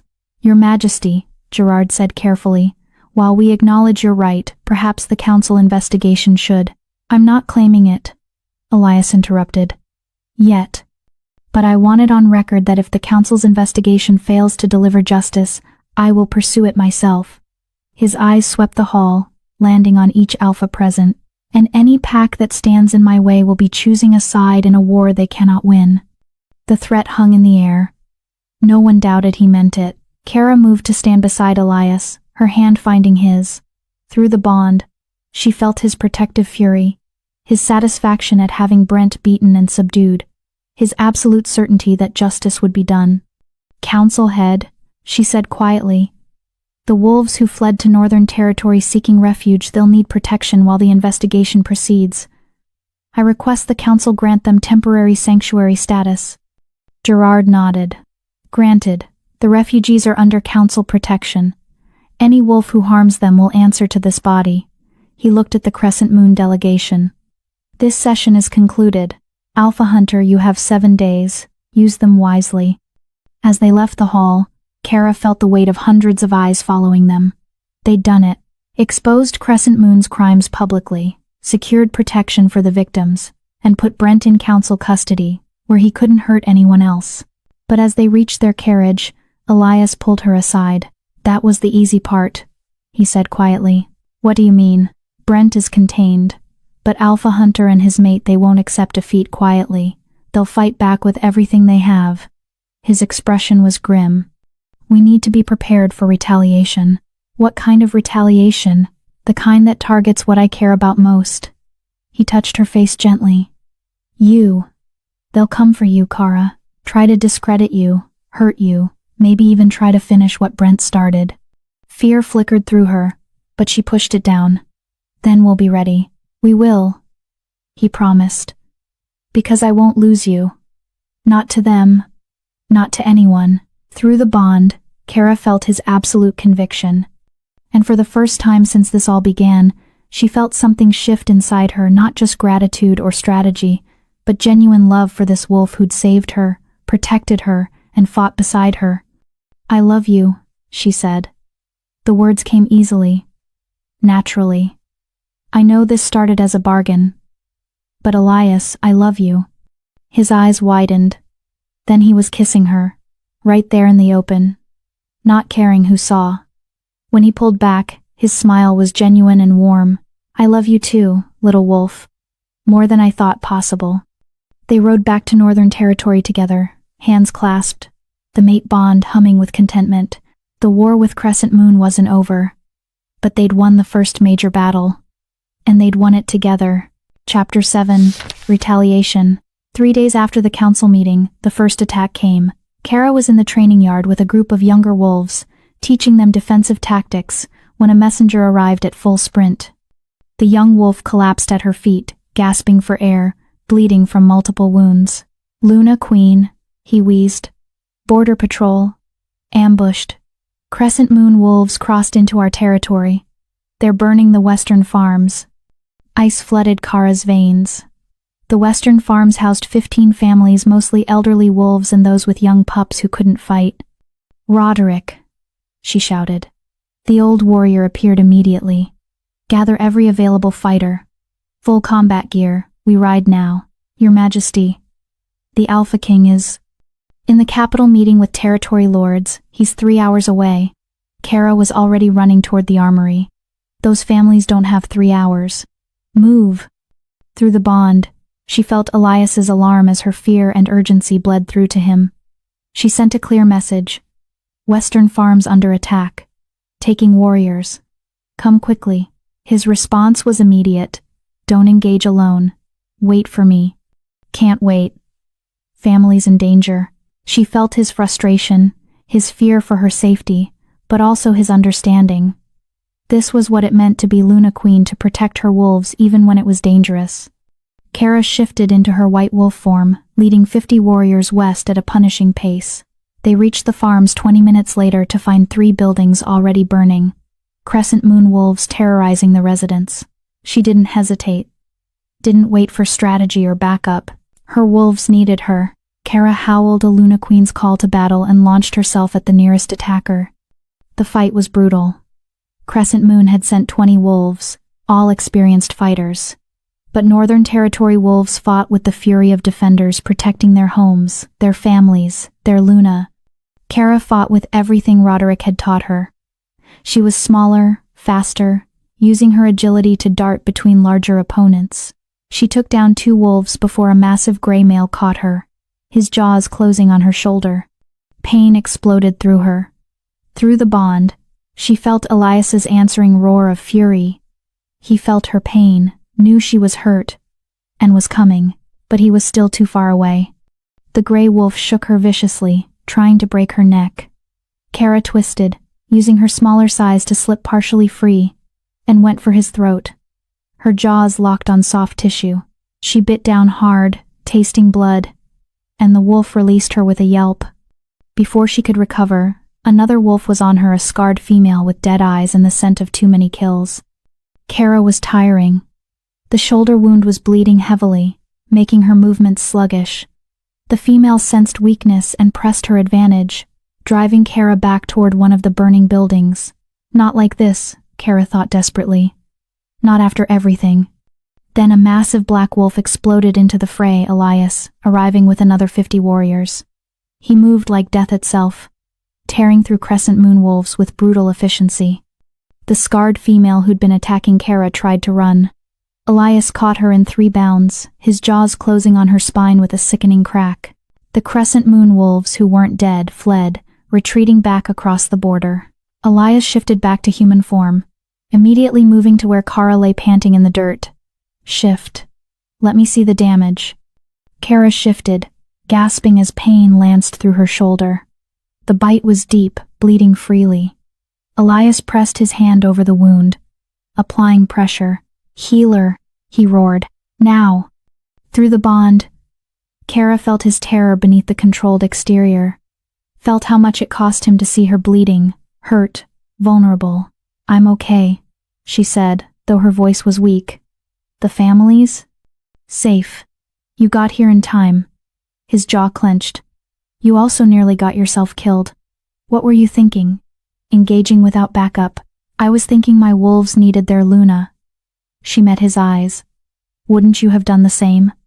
That's different. Why? Because you're the Alpha King, and I'm just... Because losing you would destroy me, he interrupted, his voice raw. Don't you understand that? You're not just my Luna, you're my mate, my partner. My hefter stopped, struggling with words. I can't lose you, Kara. I won't survive it. The healer arrived, interrupting their conversation. She cleaned and bandaged Kara's shoulder, tisking at the depth of the bite. You'll heal, Your Majesty, but you need rest. No shifting for at least 2 days, and absolutely no combat training. Agreed, Elias said before Kara could protest. Once the immediate crisis was handled, Elias called an emergency council with his top warriors and advisors. They gathered in the manor's war room, a stone chamber lined with maps and battle plans. This was retaliation for the council meeting, Jesse said, pointing to the map. Crescent Moon is sending a message, hurt us, we hurt you back. It's more than that, Luella added. They targeted farms, civilians. They wanted to make the Luna Queen look weak, unable to protect her wolves. Except she did protect them, Roderick growled. Single-handedly held them off until reinforcements arrived. If anything, this makes her look stronger. It also makes her a target, Elias said quietly. His hand rested on Kara's uninjured shoulder, a protective gesture he seemed unaware of. They'll try again. Next time, they might not be so obvious about it. What are you saying? Kara asked. I'm saying we need to end this. Quickly. Elias looked around the room. The council investigation will take weeks, maybe months. Crescent Moon will use that time to destroy evidence, intimidate witnesses, and launch more attacks. We can't afford to wait. What do you propose? Jesse asked. We gather our own evidence, build an ironclad case that even the council can't ignore. Elias pulled out documents Randy, the council investigator, had shared with him. Randy found proof of embezzlement, but not proof of the attempted murder. We need witnesses, documentation, something that ties Brent directly to leaving Kara in the snow. The carriage driver, Kara said suddenly. The one who drove us into the forest that day. He'd know the route we took, could testify that Brent ordered him to a specific location. Would he testify? Roderick asked.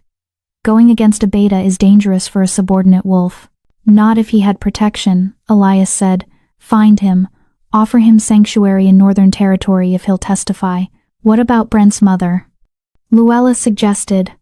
Bridget Hunter. She's always been the strategist. If Brent planned the murder, she likely knew about it. Maybe even helped plan it.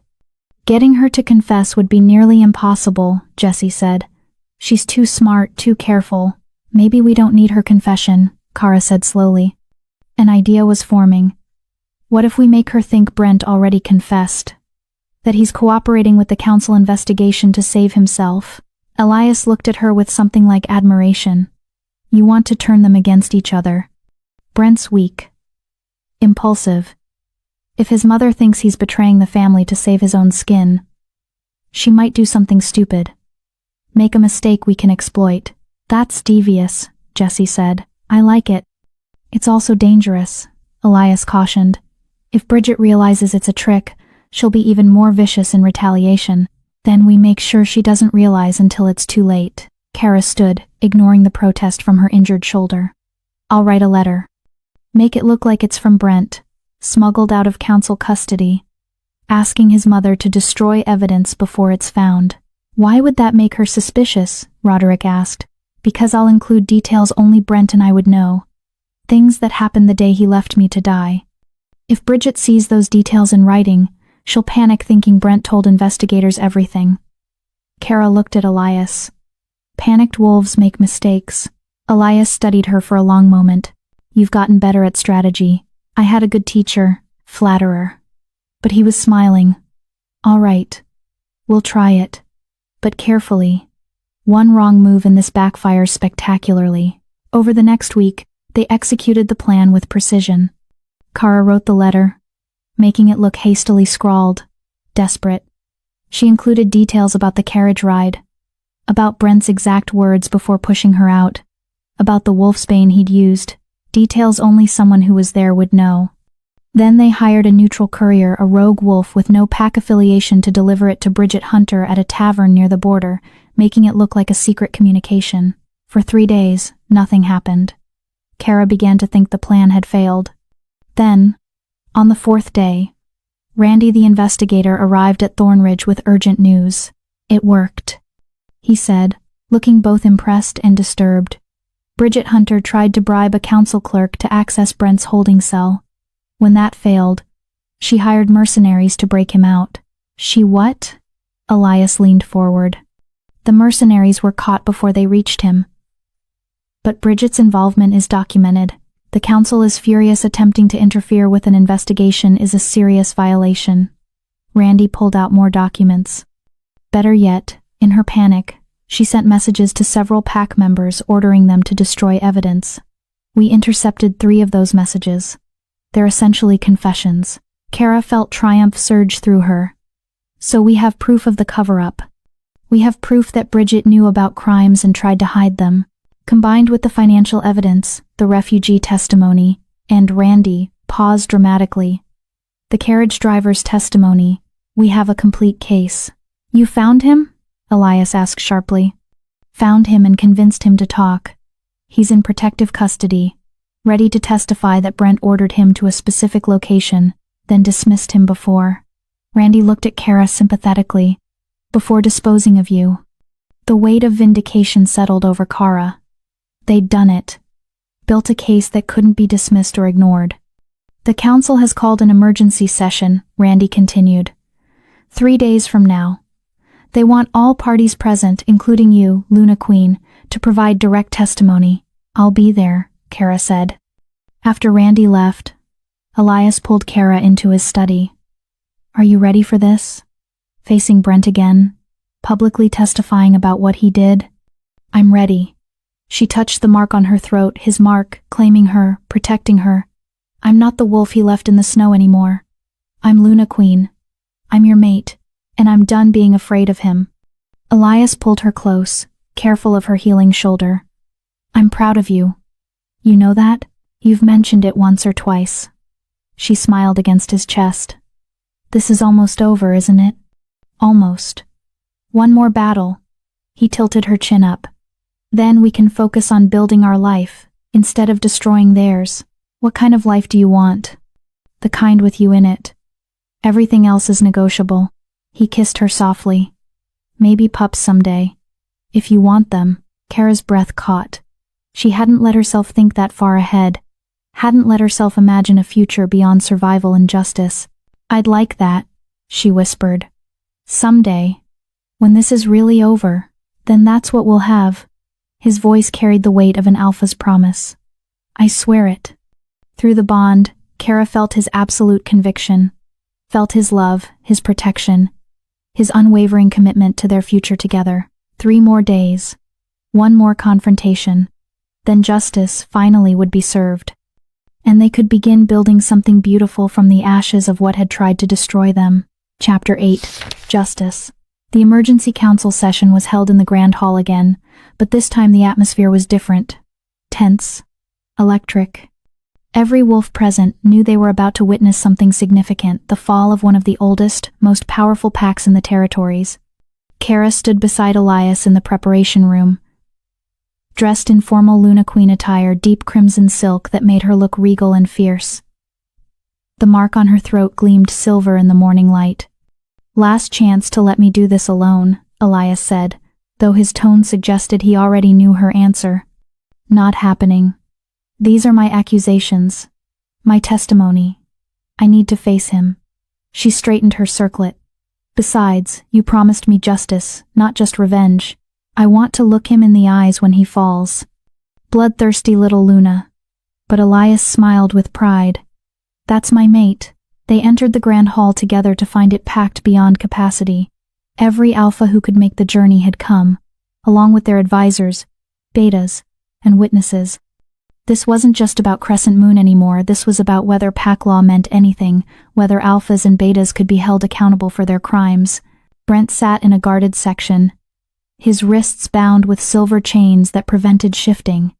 He looked thinner than Kara remembered, his eyes hollow with fear and rage.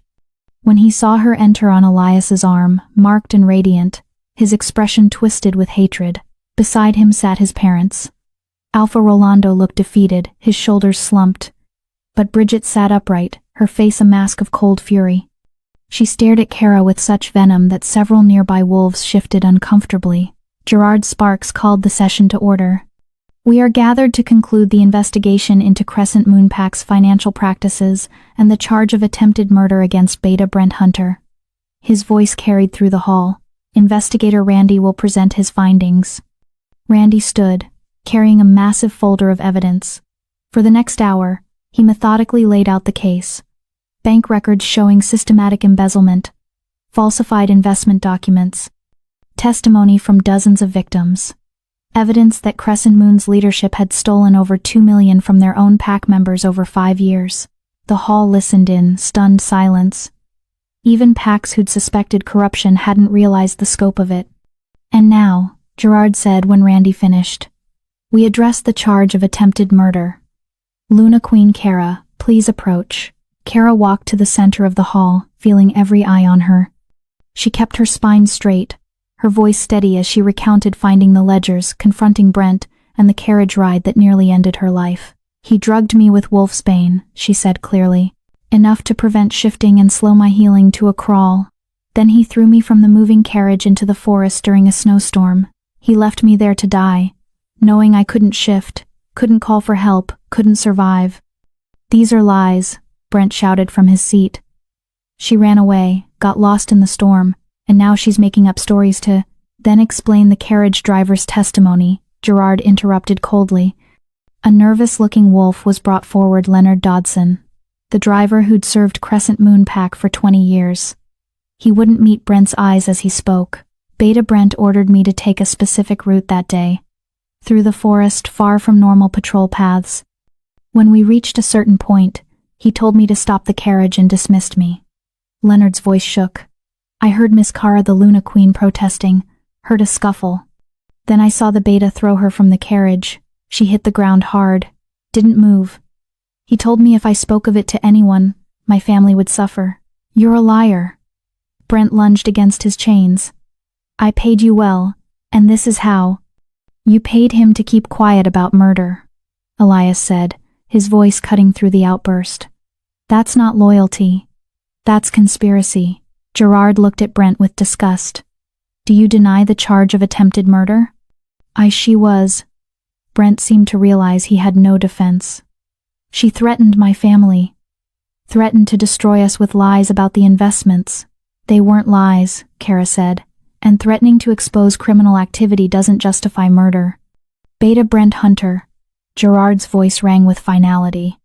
You are found guilty of embezzlement, conspiracy, and attempted murder of your betrothed.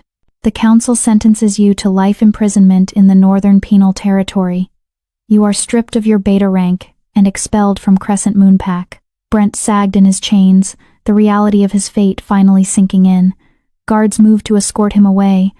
But Gerard wasn't finished. He turned to Alpha Rolando and Bridget. Alpha Hunter, Luna Bridget Hunter, you have been found complicit in the embezzlement scheme and in attempting to obstruct this investigation. The council hereby removes you from leadership of Crescent Moon Pack. The hall erupted in shock. Removing an alpha was nearly unprecedented. You can't do this, Bridget shrieked, her composure finally breaking. We are Crescent Moon. Our family has led that pack for 6 generations. And in 1 generation, you've nearly destroyed it, Gerard said coldly. Your son is a murderer. Your financial practices have bankrupted your own wolves. And you attempted to bribe council officials and break a prisoner free from custody. He gestured to guards. Take them into custody as well. As the guards moved forward, Bridget turned her venomous gaze on Kara. This is your fault. You poisoned my son against his duty. You seduced the Alpha King with your lies, I survived, Kara interrupted quietly. That's my only crime. I survived what your son tried to do to me, and I chose to seek justice instead of staying silent. You'll pay for this, Bridget hissed as guards seized her arms. The moon goddess sees your treachery. Enough, Elias said, his alpha command silencing her instantly. The moon goddess chose Kara as my mate. If you have objections, take them up with her. As the Hunter family was led away Brent to prison, his parents to await their own trials, Gerard addressed the hall. Crescent Moon Pack will be placed under interim leadership appointed by this council. All embezzled funds will be returned to victims with interest. Pack members who wish to leave Crescent Moon may do so without penalty, and any who seek sanctuary elsewhere will be granted safe passage. He looked at Kara. Luna Queen Kara, on behalf of this council, and the wolves of Crescent Moon who were victimized, I offer our deepest apologies. You were failed by those who should have protected you. But you fought back with courage and honor. You are an example to all Lunas of what true strength looks like. The hall erupted in applause, not just polite acknowledgement, but genuine respect. Kara felt tears prick her eyes. She'd done it. Justice had been served. Elias's hand found hers, squeezing gently. Through the bond, she felt his pride, his love, his absolute certainty that she'd been magnificent. After the session concluded, several alphas approached to congratulate them. Some who'd been neutral before now offered alliances. Others who'd been friendly with Crescent Moon carefully distanced themselves. Politics were already shifting, new power structures forming in the wake of Crescent Moon's fall. But Kara barely noticed. She stood in a quiet corner of the hall, finally allowing herself to feel the weight of everything that had happened. You did it, a soft voice said. Kara turned to find Deanna Avila, the widow whose pension had been stolen. Beside her stood the other refugees, all looking at Kara with gratitude and awe. We did it, Kara corrected. Your testimony made the difference, your courage to come forward despite the danger. You gave us that courage, Your Majesty, Greg Campos said. You showed us that fighting back was possible, that justice could actually be served. What will you do now? Kara asked. Some of us will return to Crescent Moon under the new leadership, Deanna said.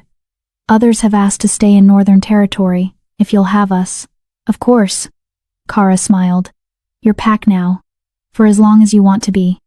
After the refugees left, Elias found her still standing in the corner, staring out the window at the grounds where snow was beginning to fall. Thinking about something? He asked, wrapping his arms around her from behind. About the night you found me. How close I came to dying in snow just like this. She leaned back against him. If you'd chosen a different route, if you'd left 5 minutes earlier or later, if you'd assumed I was already dead and didn't check. But I did check. I did find you.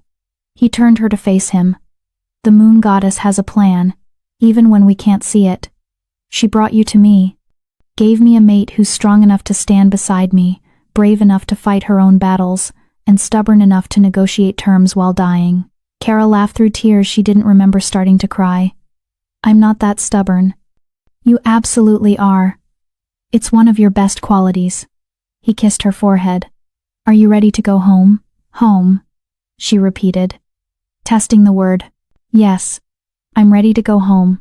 They rode back to Thornridge Manor as snow fell softly around them. The journey that had started with Kara dying in a snowstorm had come full circle, but this time, she was warm, safe, and surrounded by wolves who loved her. When they arrived, the pack had organized a celebration. Not just for the victory at council, but to truly welcome Kara as their Luna Queen. The great hall was filled with food, music, and laughter. Luella pulled Kara aside at one point, her normally stern expression soft. You've done well, Your Majesty. Better than I expected, if I'm honest. High praise from you.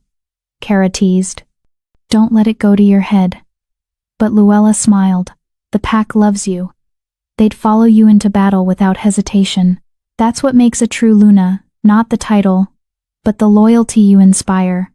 Later, when the celebration was winding down, Elias pulled Kara out to the balcony overlooking the gardens. Snow covered everything in pristine white, making the world look clean and new.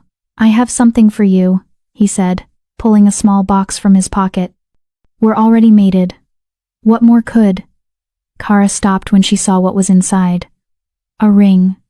Delicate silver with a moonstone that caught the light. Elias, it was my mother's, he said quietly. She gave it to my father when they mated.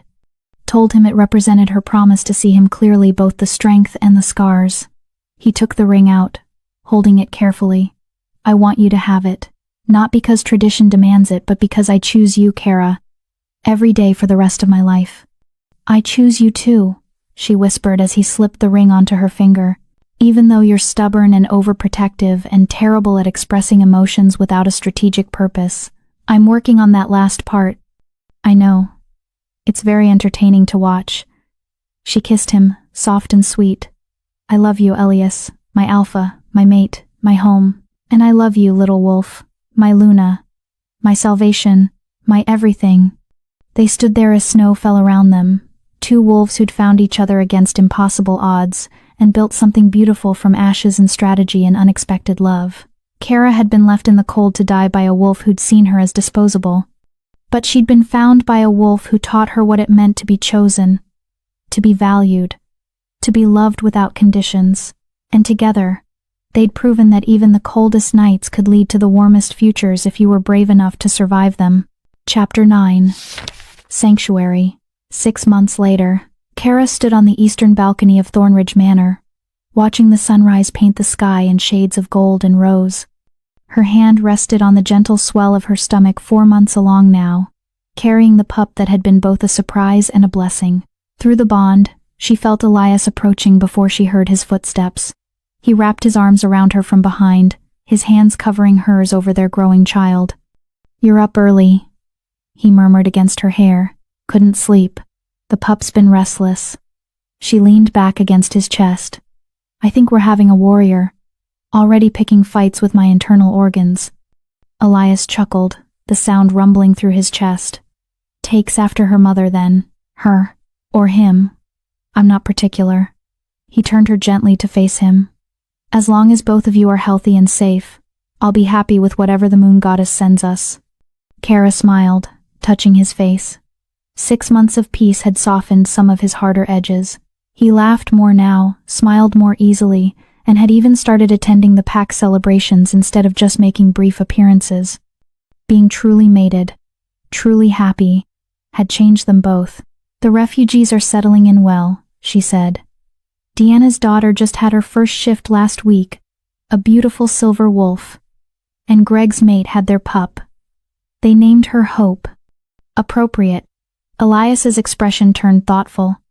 "Have you heard from Crescent Moon? The new Alpha Rolando's younger brother sent a letter last week. He's requesting a formal meeting to discuss reparations and establishing better relations between our packs. Do you want to meet with him?" Kara considered. 6 months ago, the thought of dealing with anything Crescent Moon related would have filled her with anxiety. Now, she felt only a distant sense of closure. "Yes. I think it's time. The wolves there deserve leadership that actually cares about them. If the new Alpha is genuinely trying to rebuild, we should support that." "Very diplomatic of you, Luna Queen." Elias kissed her forehead. "You've come a long way from the wolf who negotiated surrender terms from a sickbed. That wasn't surrender. That was strategy. My mistake." His eyes gleamed with affection and pride. A knock at the door interrupted them. Luella entered, looking unusually flustered. "Your Majesties, forgive the interruption, but we have visitors. Unexpected ones." "Who?" Elias's protective instincts immediately activated, his hand moving to Kara's back. "3 young wolves. Sisters. They arrived at dawn, half-starved and terrified. They're asking for sanctuary." Luella's expression softened. "They're from Crescent Moon Pack. They say the new Alpha is their uncle, and they ran away because," she paused, choosing words carefully, "because they were being forced into matings they didn't want." Kara's wolf rose immediately, protective and fierce. "Where are they now?" "In the receiving hall. I gave them food and water, but they're too frightened to speak to anyone except you, Your Majesty." "I'll come now." Kara was already moving toward the door. Elias caught her arm gently. "Kara, you're pregnant. If this is a trap..." "It's not a trap. They're terrified girls seeking help." She met his eyes. "This is what we built, Elias. A sanctuary for wolves who have nowhere else to go. I won't turn them away just because I'm carrying a pup." He studied her face, then nodded. "Then we go together. But I'm staying close." The 3 sisters huddled together in the receiving hall. The oldest maybe 19, the youngest barely 15. They were thin, bruised, and exhausted. When Kara entered, all 3 immediately bowed their heads in submission. "Please, don't," Kara said gently, moving to sit across from them instead of standing above them. "You're safe here. No one will hurt you. Tell me what happened." The oldest sister, Tamra, she introduced herself, spoke in a trembling voice. "Our uncle, the new Alpha, he seemed good at first, better than Alpha Rolando, but then he started making arrangements, political matings to strengthen alliances." "Let me guess," Kara said quietly. "He didn't ask if you wanted these matings. He said it was our duty to the pack. That after everything that happened with the hunters, Crescent Moon needed to rebuild its reputation through strategic alliances." Tamra's hands clenched. "My sister Angelita was supposed to mate a beta from a western pack. She's only 17. And Catherine," she gestured to the youngest, "was being promised to an alpha twice her age." Kara felt her wolf snarl with protective fury. "So you ran." "We didn't know where else to go. But we heard stories about you, Your Majesty. About how you stood up to the hunters. How you built a sanctuary for wolves with nowhere to turn." Tamra's eyes filled with tears. "We thought maybe we hoped you might help us too." "Of course I'll help you."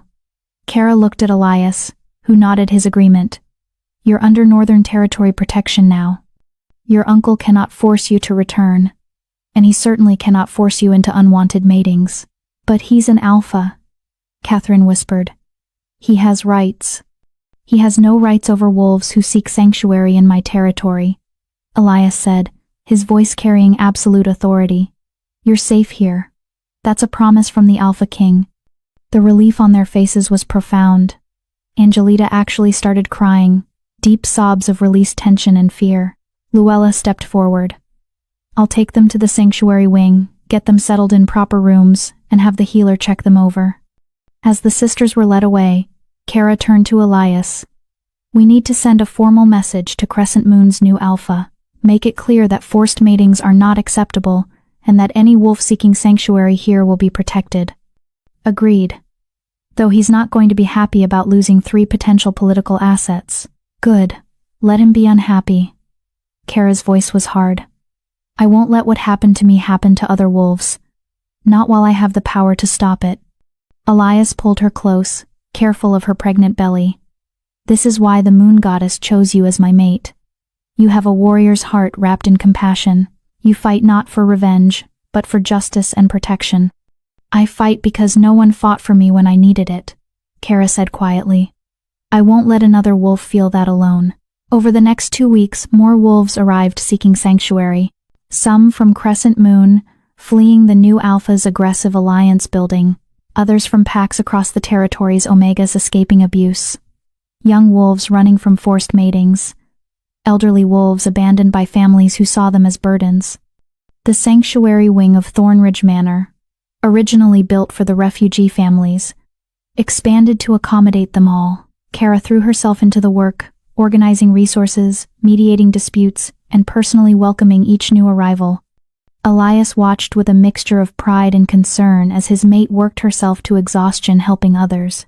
You need to rest, he said one evening after finding her still in the sanctuary wing well past midnight, comforting a young Omega who'd been beaten by her former pack. I'm fine. You're pregnant and exhausted. He gently but firmly led her toward their rooms. The sanctuary wolves need their Luna healthy, which means you need to take care of yourself. There's so much to do. And you have pack members who can help. Luella, Roderick, Jesse, they're all capable of handling things while you rest. He guided her to their bed, helping her lie down. You can't save everyone if you burn yourself out trying. Kara wanted to argue, but exhaustion pulled at her. When did you become the reasonable one? Someone has to be. And you're too stubborn to do it yourself. He climbed into bed beside her, pulling her against his chest. Sleep, little wolf. The sanctuary will still be there tomorrow. Through the bond, she felt his concern, his love, his absolute determination to protect her even from herself. I love you, she murmured, already drifting off. I love you too. More than you know. The confrontation with Crescent Moon's new Alpha came 2 weeks later. Alpha Brian Stout arrived at Thornridge with a delegation, demanding the return of his nieces. They are Crescent Moon wolves, he argued in Elias's formal receiving room. They belong to my pack. You have no right to harbor them against my wishes. I have every right, Elias said coldly. They sought sanctuary. Under interpack law, any wolf may seek refuge from abuse or forced matings. There was no abuse. I was arranging advantageous matings to strengthen the pack. Without their consent, Kara interrupted. She'd insisted on being present despite Elias's concerns. Matings arranged against a wolf's will are little better than slavery, Alpha Stout. You would say that, given your history. Brian's lip curled. But not every arranged mating is like what Brent Hunter attempted. Sometimes wolves must sacrifice personal preference for the good of the pack. And sometimes alphas use pack good as an excuse for treating their wolves as bargaining chips, Kara countered. Your nieces are not property to be traded. They're wolves with their own lives, their own choices. They chose to leave your pack. I'm honoring that choice. This is outrageous. The council supports sanctuary rights, Elias said. I've already confirmed it with Gerard Sparks. You have no legal recourse to force their return. Brian's eyes flashed yellow with frustrated rage.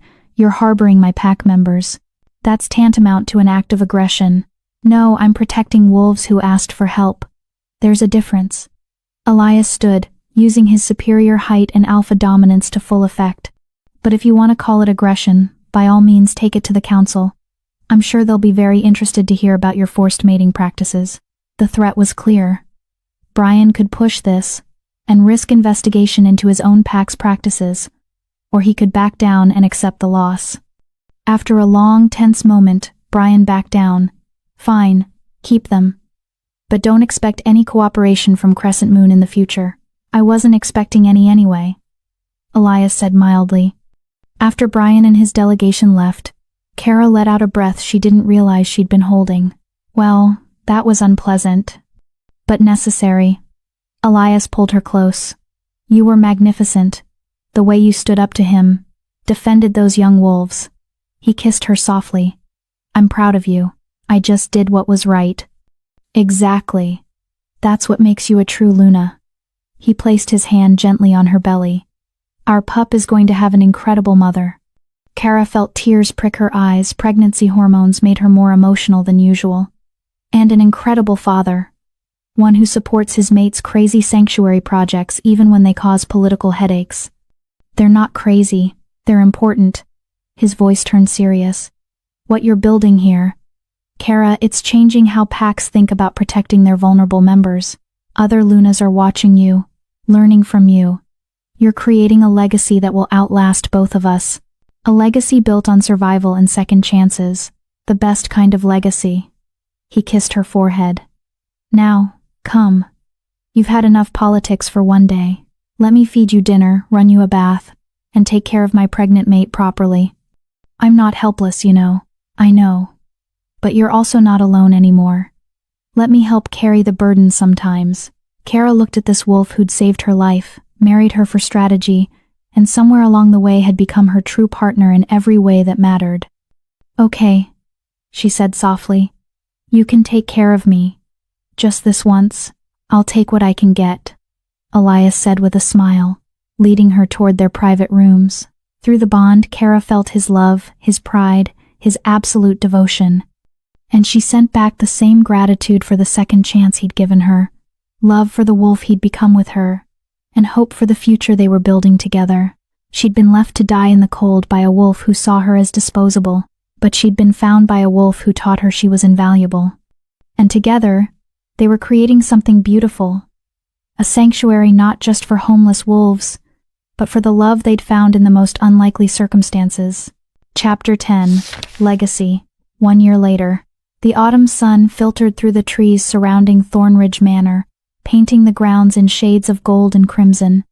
In the newly expanded sanctuary wing, over 60 wolves had found refuge, a number that still astonished Kara every time she thought about it. But today wasn't about the sanctuary. Today was about family. Kara stood in the nursery, gently rocking a 6-month-old pup with silver eyes and dark hair.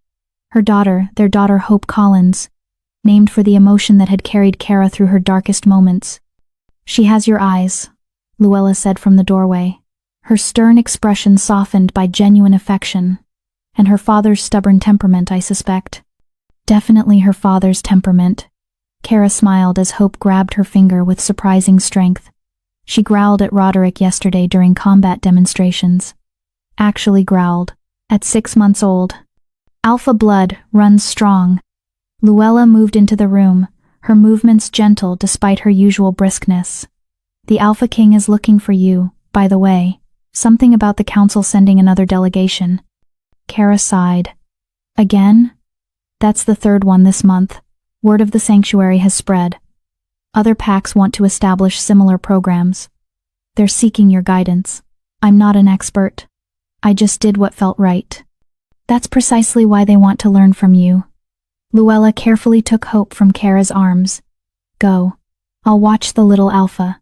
She and I need to have a discussion about proper behavior during training exercises anyway. Kara kissed her daughter's forehead, breathing in that sweet pup scent that never failed to make her wolf purr with contentment. Be good for Luella. Hope responded by grabbing Luella's finger and grinning all gums and innocent joy. Kara found Elias in his study, surrounded by maps and correspondence. He looked up when she entered, his expression immediately softening. There's my Luna. He stood, crossing to kiss her. Even after a 1.5 years together, the mate bond still thrilled through her at his touch. How's our daughter? Currently terrorizing Luella with her cuteness. You said the council sent another delegation. Not just a delegation, an invitation. He handed her an ornate letter bearing the council's seal. Gerard Sparks wants you to speak at the annual Interpack Summit. Share your experiences building the sanctuary. Provide guidance for other packs wanting to implement similar programs.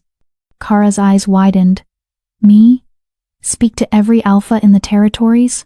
You've already spoken to them once, when you testified against Brent.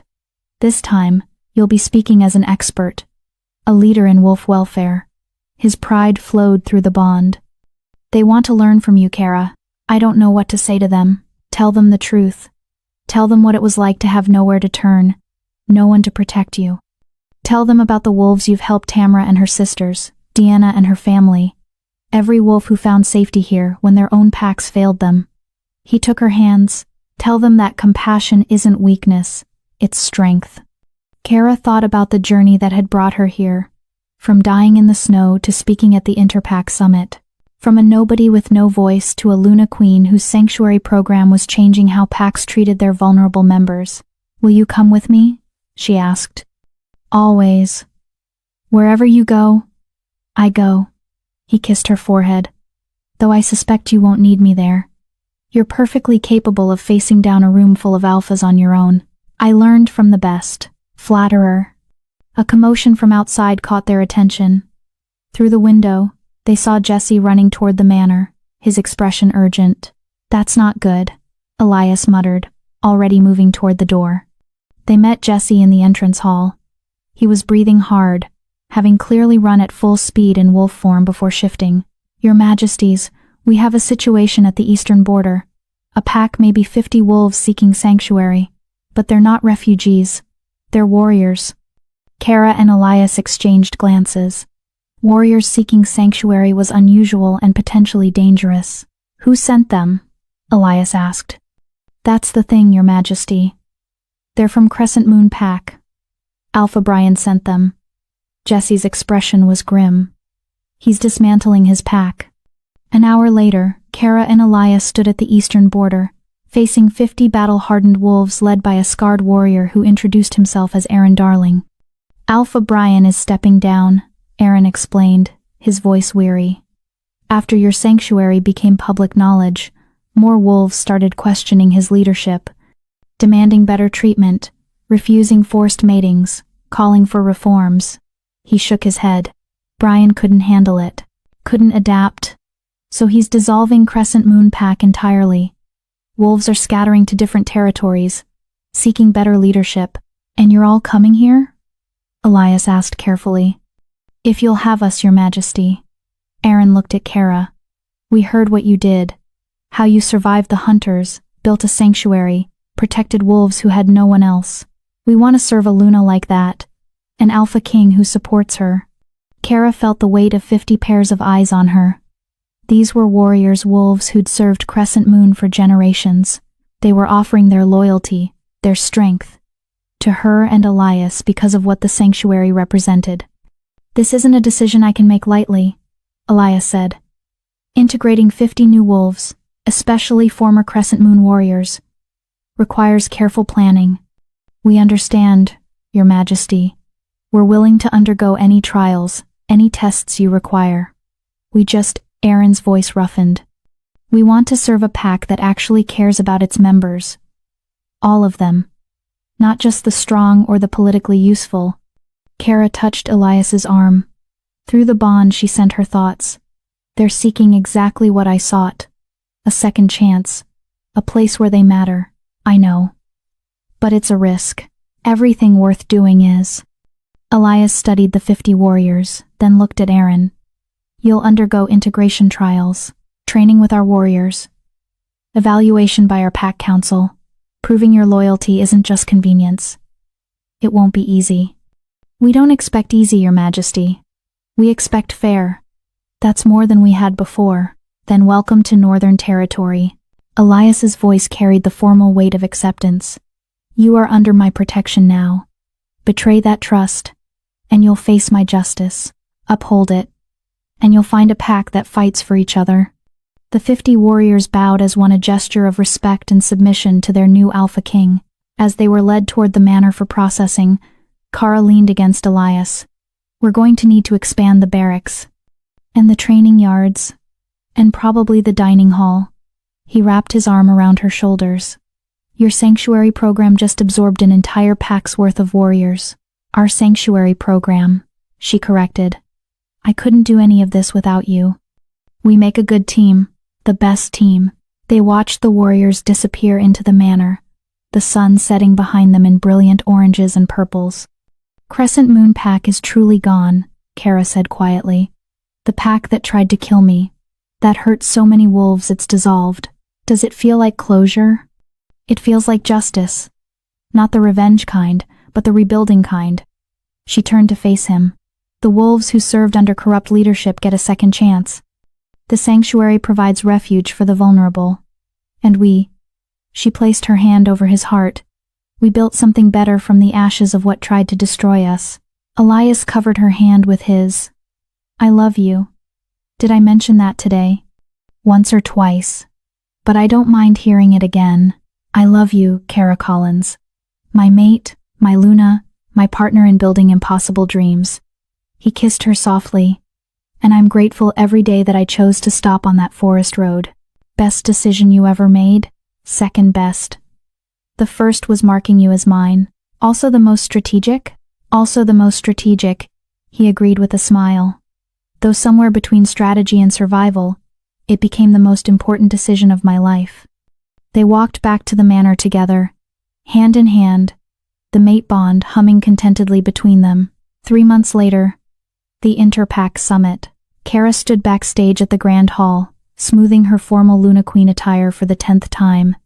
Beyond the curtain she could hear the murmur of hundreds of wolves, every alpha, Luna, and beta of significance in the territories. Nervous? Elias asked, adjusting his formal jacket, terrified. What if I mess up?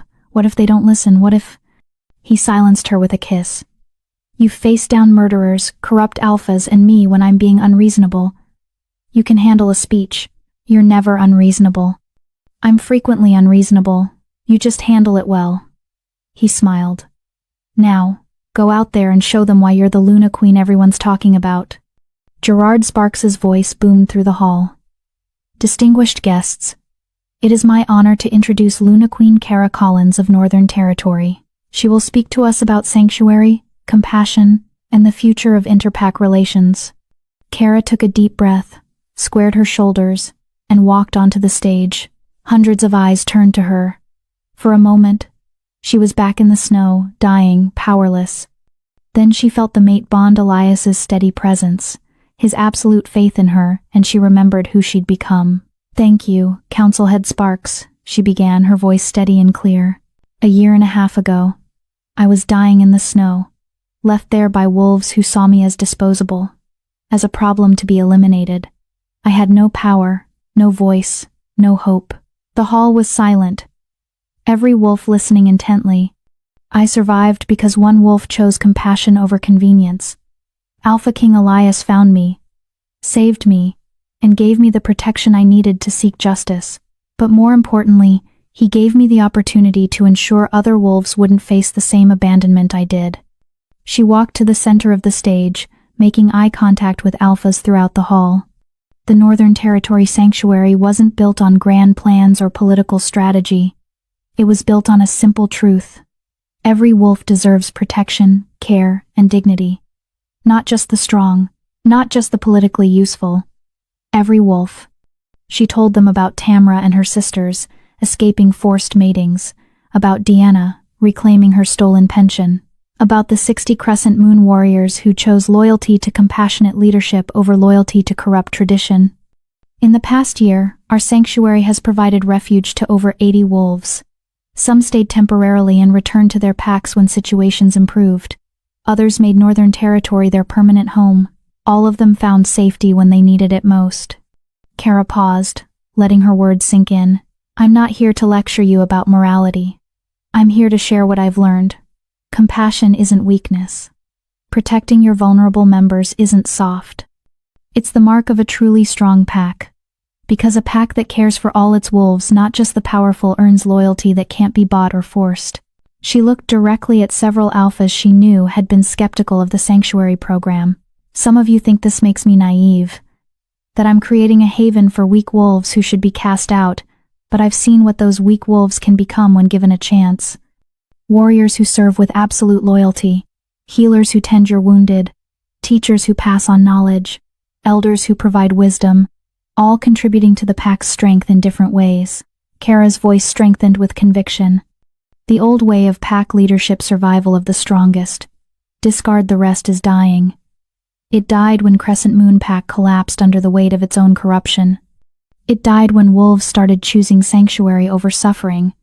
It's dying because we, as leaders, have the power to build something better. She gestured to the assembled leaders. I challenge you, all of you, to look at your own packs. How many wolves are suffering in silence? How many feel abandoned by the leadership that should protect them? How many would flee to sanctuary if they knew it existed? Then I challenge you to be the sanctuary your wolves need. Create support systems for widows, orphans, and elders. Eliminate forced matings. Investigate financial corruption. Give your wolves a voice in their own futures. Be the leaders they deserve. The hall remained silent, but Kara could see some alphas nodding, some Lunas wiping tears, some betas looking thoughtful. I was left to die because I spoke truth to power. I survived because one alpha chose to listen, instead of silencing me. Now I'm asking you to listen to your own wolves, to the ones who are struggling, to the ones who need you to be better. She took a breath. Coming to her conclusion, the Northern Territory Sanctuary will continue to provide refuge for any wolf who needs it. But my greatest hope is that someday, we won't need sanctuaries, because every pack will already be a safe place for every wolf within it. Thank you for listening, thank you for considering change, and thank you for giving me this opportunity to speak for the wolves who've never had a voice. Kara bowed and stepped back from the center stage. For a moment, nothing happened. Then Gerard Sparks stood, applauding. One by one, other wolves rose. Alphas, Lunas, betas, all standing in respect. The applause was deafening. Kara felt tears prick her eyes as she saw the impact of her words. Not every wolf was applauding. Some alphas remained seated, their expressions skeptical or hostile, but enough were standing. Enough were listening. It was a start. She left the stage to find Elias waiting, his pride radiating through the bond so strongly it nearly overwhelmed her. That, he said, pulling her into his arms, was extraordinary. Did I do okay? You changed minds, opened hearts, maybe even saved some lives. He kissed her forehead. You were magnificent, my Luna. Absolutely magnificent. 6 months later, Kara stood in the sanctuary wing's new expansion, watching construction workers put finishing touches on additional rooms. In the 6 months since the summit, 12 other packs had established their own sanctuary programs, and 5 more were in planning stages. The movement she'd started was spreading. Luna Queen, Tamra appeared, slightly out of breath. She'd become Kara's assistant for sanctuary operations, her organizational skills proving invaluable. We have 3 new arrivals. A family from the Western Territories, parents and 2 young pups. What's their situation? Father was injured in a border skirmish, can no longer hunt. Their alpha told them to either abandon the pups or leave the pack. Tamra's expression was grim. They chose to leave. Send them to the guest quarters. I'll meet with them after I finish here. As Tamra hurried off, Elias joined Kara, hope riding on his shoulders. Their daughter giggled with delight, grabbing her father's hair. She's discovered hair pulling, Elias said wryly. I may be bald before she's old enough to shift. It's payback for all the times you're overprotective. I'm not overprotective, I'm appropriately cautious. You growled at a 5-year-old pup yesterday for playing too rough near Hope. He was being aggressive. He's 5. Still aggressive. Kara laughed, taking Hope from his shoulders. Their daughter immediately reached for Kara's hair, beginning the same pulling game. You're impossible. You love me anyway. I really do. She kissed him, Hope squirming between them. Have I told you lately how grateful I am? For everything? You don't need to thank me for loving you, Kara. That's not a favor, that's a privilege. His expression turned serious. You've built something incredible here, changed how wolves think about leadership, about compassion, about taking care of their own. I'm in awe of you. We built it. Together. Together, he agreed. Hope squealed, demanding attention. They both laughed, the moment of seriousness broken by their daughter's impatience. As the sun set over Thornridge Manor, Kara thought about the journey that had brought her here. From dying in the snow to building a sanctuary that housed nearly 100 wolves.